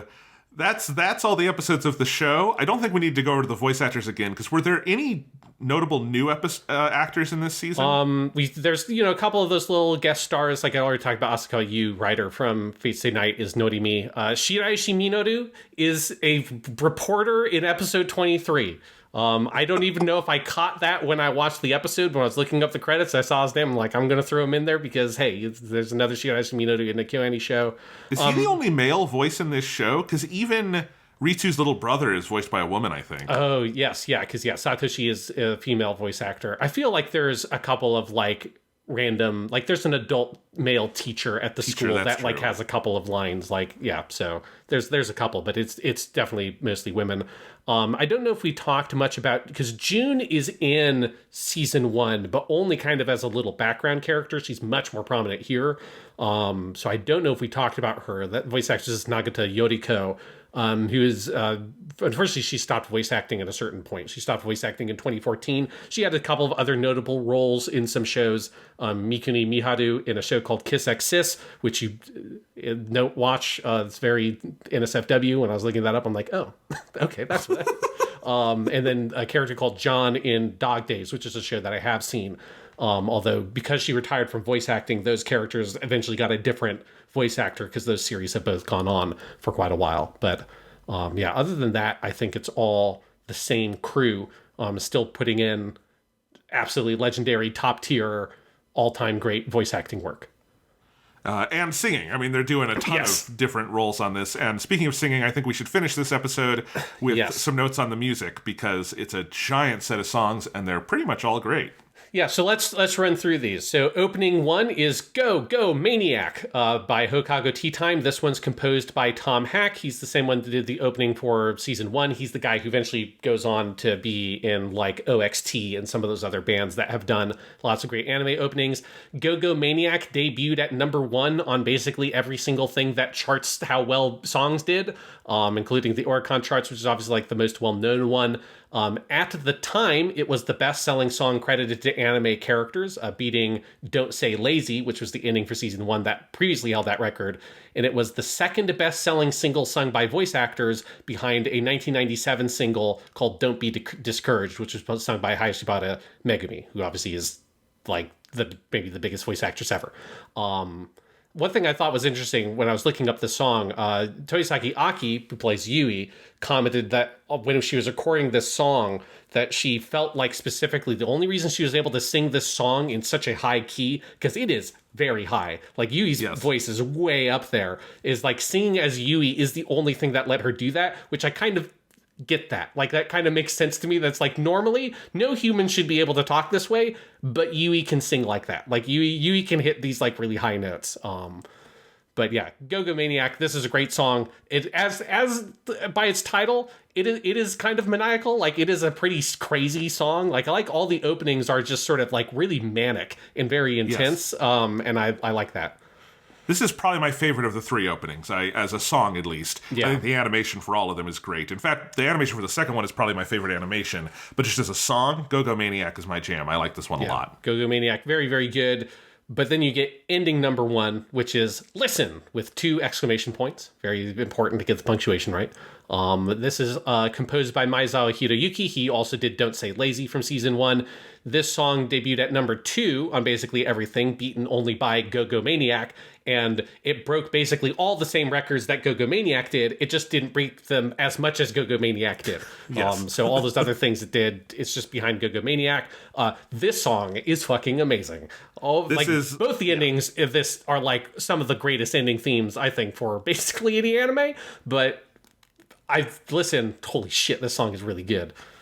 This Don't Say Lazy, like the 3 Mio endings are just 3 of the best end themes ever. I think this is the best one overall, particularly because of the animation on this one. Like the way they are all kind of like bouncing and walking to the themes, the way it's all these big like cake animations, the vocals that, you know, the way they have drawn Mio singing. Oh my gosh, it's unreal. Yeah, it's amazing. And it's just got such a different feel to it. There's a section of the song that reminds me a lot of the main theme from Revolutionary Girl Utena, where it just goes really big and intense. It's like the ba ba ba ba ba ba ba ba ba ba ba ba ba ba ba, which is really good. And the accompanying counter melody that comes after that on the piano, played by Mugi, is also really good. And if people have not heard the full versions of these songs, you also really need to listen to the full version because there are really good solos and stuff in the second half that obviously are not in the 90-second cuts. But yeah, listen. All-time fucking great. Absolutely my jam. Then we have opening number 2, which is Utayo Miracle, which is by Hokago Tea Time, also composed by Tom Hack. This one debuted at number 3 in the Oricon charts at the time it came out, which was behind the ending theme, No Thank You, which came out at the same time, and then the SMAP song, This Is Love, which that was number 1. But even though, you know, this is all relative, so it charted below that, but it sold better than Go Go Maniac did. So this one outsold the previous opening theme. Utayo Miracle, I really like the song a lot. I think this is my favorite animation for any of the openings, because it's so just sort of like happy and glorious, and you have all the stuff of like them trying to do the can kicks, but they don't have it timed quite right, or they're messing it up and they start cracking each other up. You've got Yui singing the chorus line up top and pointing at all the girls in the audience Classroom. listening to them. It's very again, good. this is the one I pulled from the most in our theme song, because it just, the performance cuts in this one are out of this world. This is my least favorite of the 3 like songs probably for the openings, but it's still a very good song, obviously. It's just not as much my jam as some of the other ones, but that animation is unreal. And then No Thank You. Yes. The third ending. And again, just all of the Mio endings, the music videos they put together for them, the songs are so specific. Oh, they're so good. Yeah, No Thank You is amazing. I think I might actually even like No Thank You more than Listen. It's got such a hard fucking edge, and particularly if you listen to the full version, the guitar solo that comes in near the end is so gnarly. I just love that it's got a very heavy metal energy to it that I am way into. And there's a part that comes in the verse where after this kind of second go around in the verse, you have this electric guitar that comes in that's palm muted, that is playing a kind of sort of melody that's accentuating the main melody, and that part also just sounds exceptionally good. I mean, it's just something to like point out is how good like the musicians are who are playing these songs. Like the instrumentation is phenomenal, and it all feels so real. And that's one thing I really appreciate about the songs, particularly the ending themes and then the insert songs, is that they all feel like musicians playing the music. They don't feel super heavily processed, which a lot of anime music and a lot of modern music can end up sounding like, you know, if you went to hear this live, you wouldn't be hearing anything like this, or you'd just be kind of listening to a recording of this because they'd have to put in so many digital elements for it to sound like the song. This sounds like musicians playing these songs, and it just fits the whole vibe of the show so perfectly. That also extends to the B-sides for the singles. If people have not listened to the B-sides, some of those are also incredibly good, particularly the song Genius, which is the B-side for Go Go Maniac, which just has the most fucking Dire Straits Mark Knopfler ass guitar part It's so good. The way they have dialed in the distortion on the electric guitar in the song Genius is fucking amazing. It's so authentically 70s. I love it. So the music of this series, I just adore to death. No Thank You. That is the best-selling single for the K-On! Series, as far as I can tell, is ending number 2, No Thank You. It debuted at number 2 in the Oricon charts. Again, it's behind the song This Is Love by SMAP, which when I started looking this up, apparently I think that song is, I've never heard it before, but I know SMAP is a really big band in Japan. That seems to be like one of their biggest singles ever. So, you're not going to beat that. But it is, No Thank You has broken a shit ton of records. Then we get into our insert songs, which we have quite a few good insert songs here. So the first one we have Pure Pure Heart. This is the song from episode 7 that they play at the Mio fan club section. That's composed by the same composer from the endings, Maezawa Hiroyuki. The single for Pure Pure Heart debuted at number 4 in the Oricon charts. So that's like, put into perspective level of success. It's not just the really big, super professionally done, perfect studio recording versions of the opening and ending themes. It's also like, here's this fun kind of goofy insert song. The Pure Pure Heart is very good. You have Love from episode 10. This is the only one not performed by Hokago Tea Time, because this is Death Devil, composed by the composer Komori Shigeo. This one debuted at number 7 on the Oricon charts. Then you have one single that contained both Gohan wa Okazu, or Rice as a Side Dish, and the song You and I from the Cultural Festival episode. That single debuted at number 3 in the Oricon charts. And we talked about both the songs in the episodes. Both of those are fucking amazing. And both of them have gone on my playlist for when I'm driving right now. So I'm getting some good that song, Go On to Kazu. It's a very good driving song. It gets you pumped up in the morning. And then we have the last insert song from episode 24, Tenshi ni Furetayo, Touched by an Angel, composed by Kawaguchi Susumu, which that was not released as its own single. The first time that song was released, it was in the album Hokago Tea Time 2, which has all the insert songs and a couple of original songs that weren't in the show.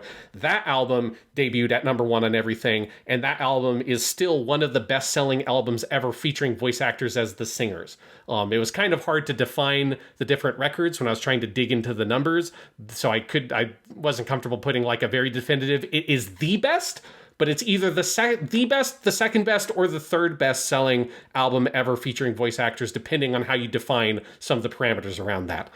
So needless to say, the music, both incredibly good, also stupidly successful, like ridiculously successful. It's kind of insane how well everything they released for season 2 all debuted at least in the top 10, almost all of them in the top 5.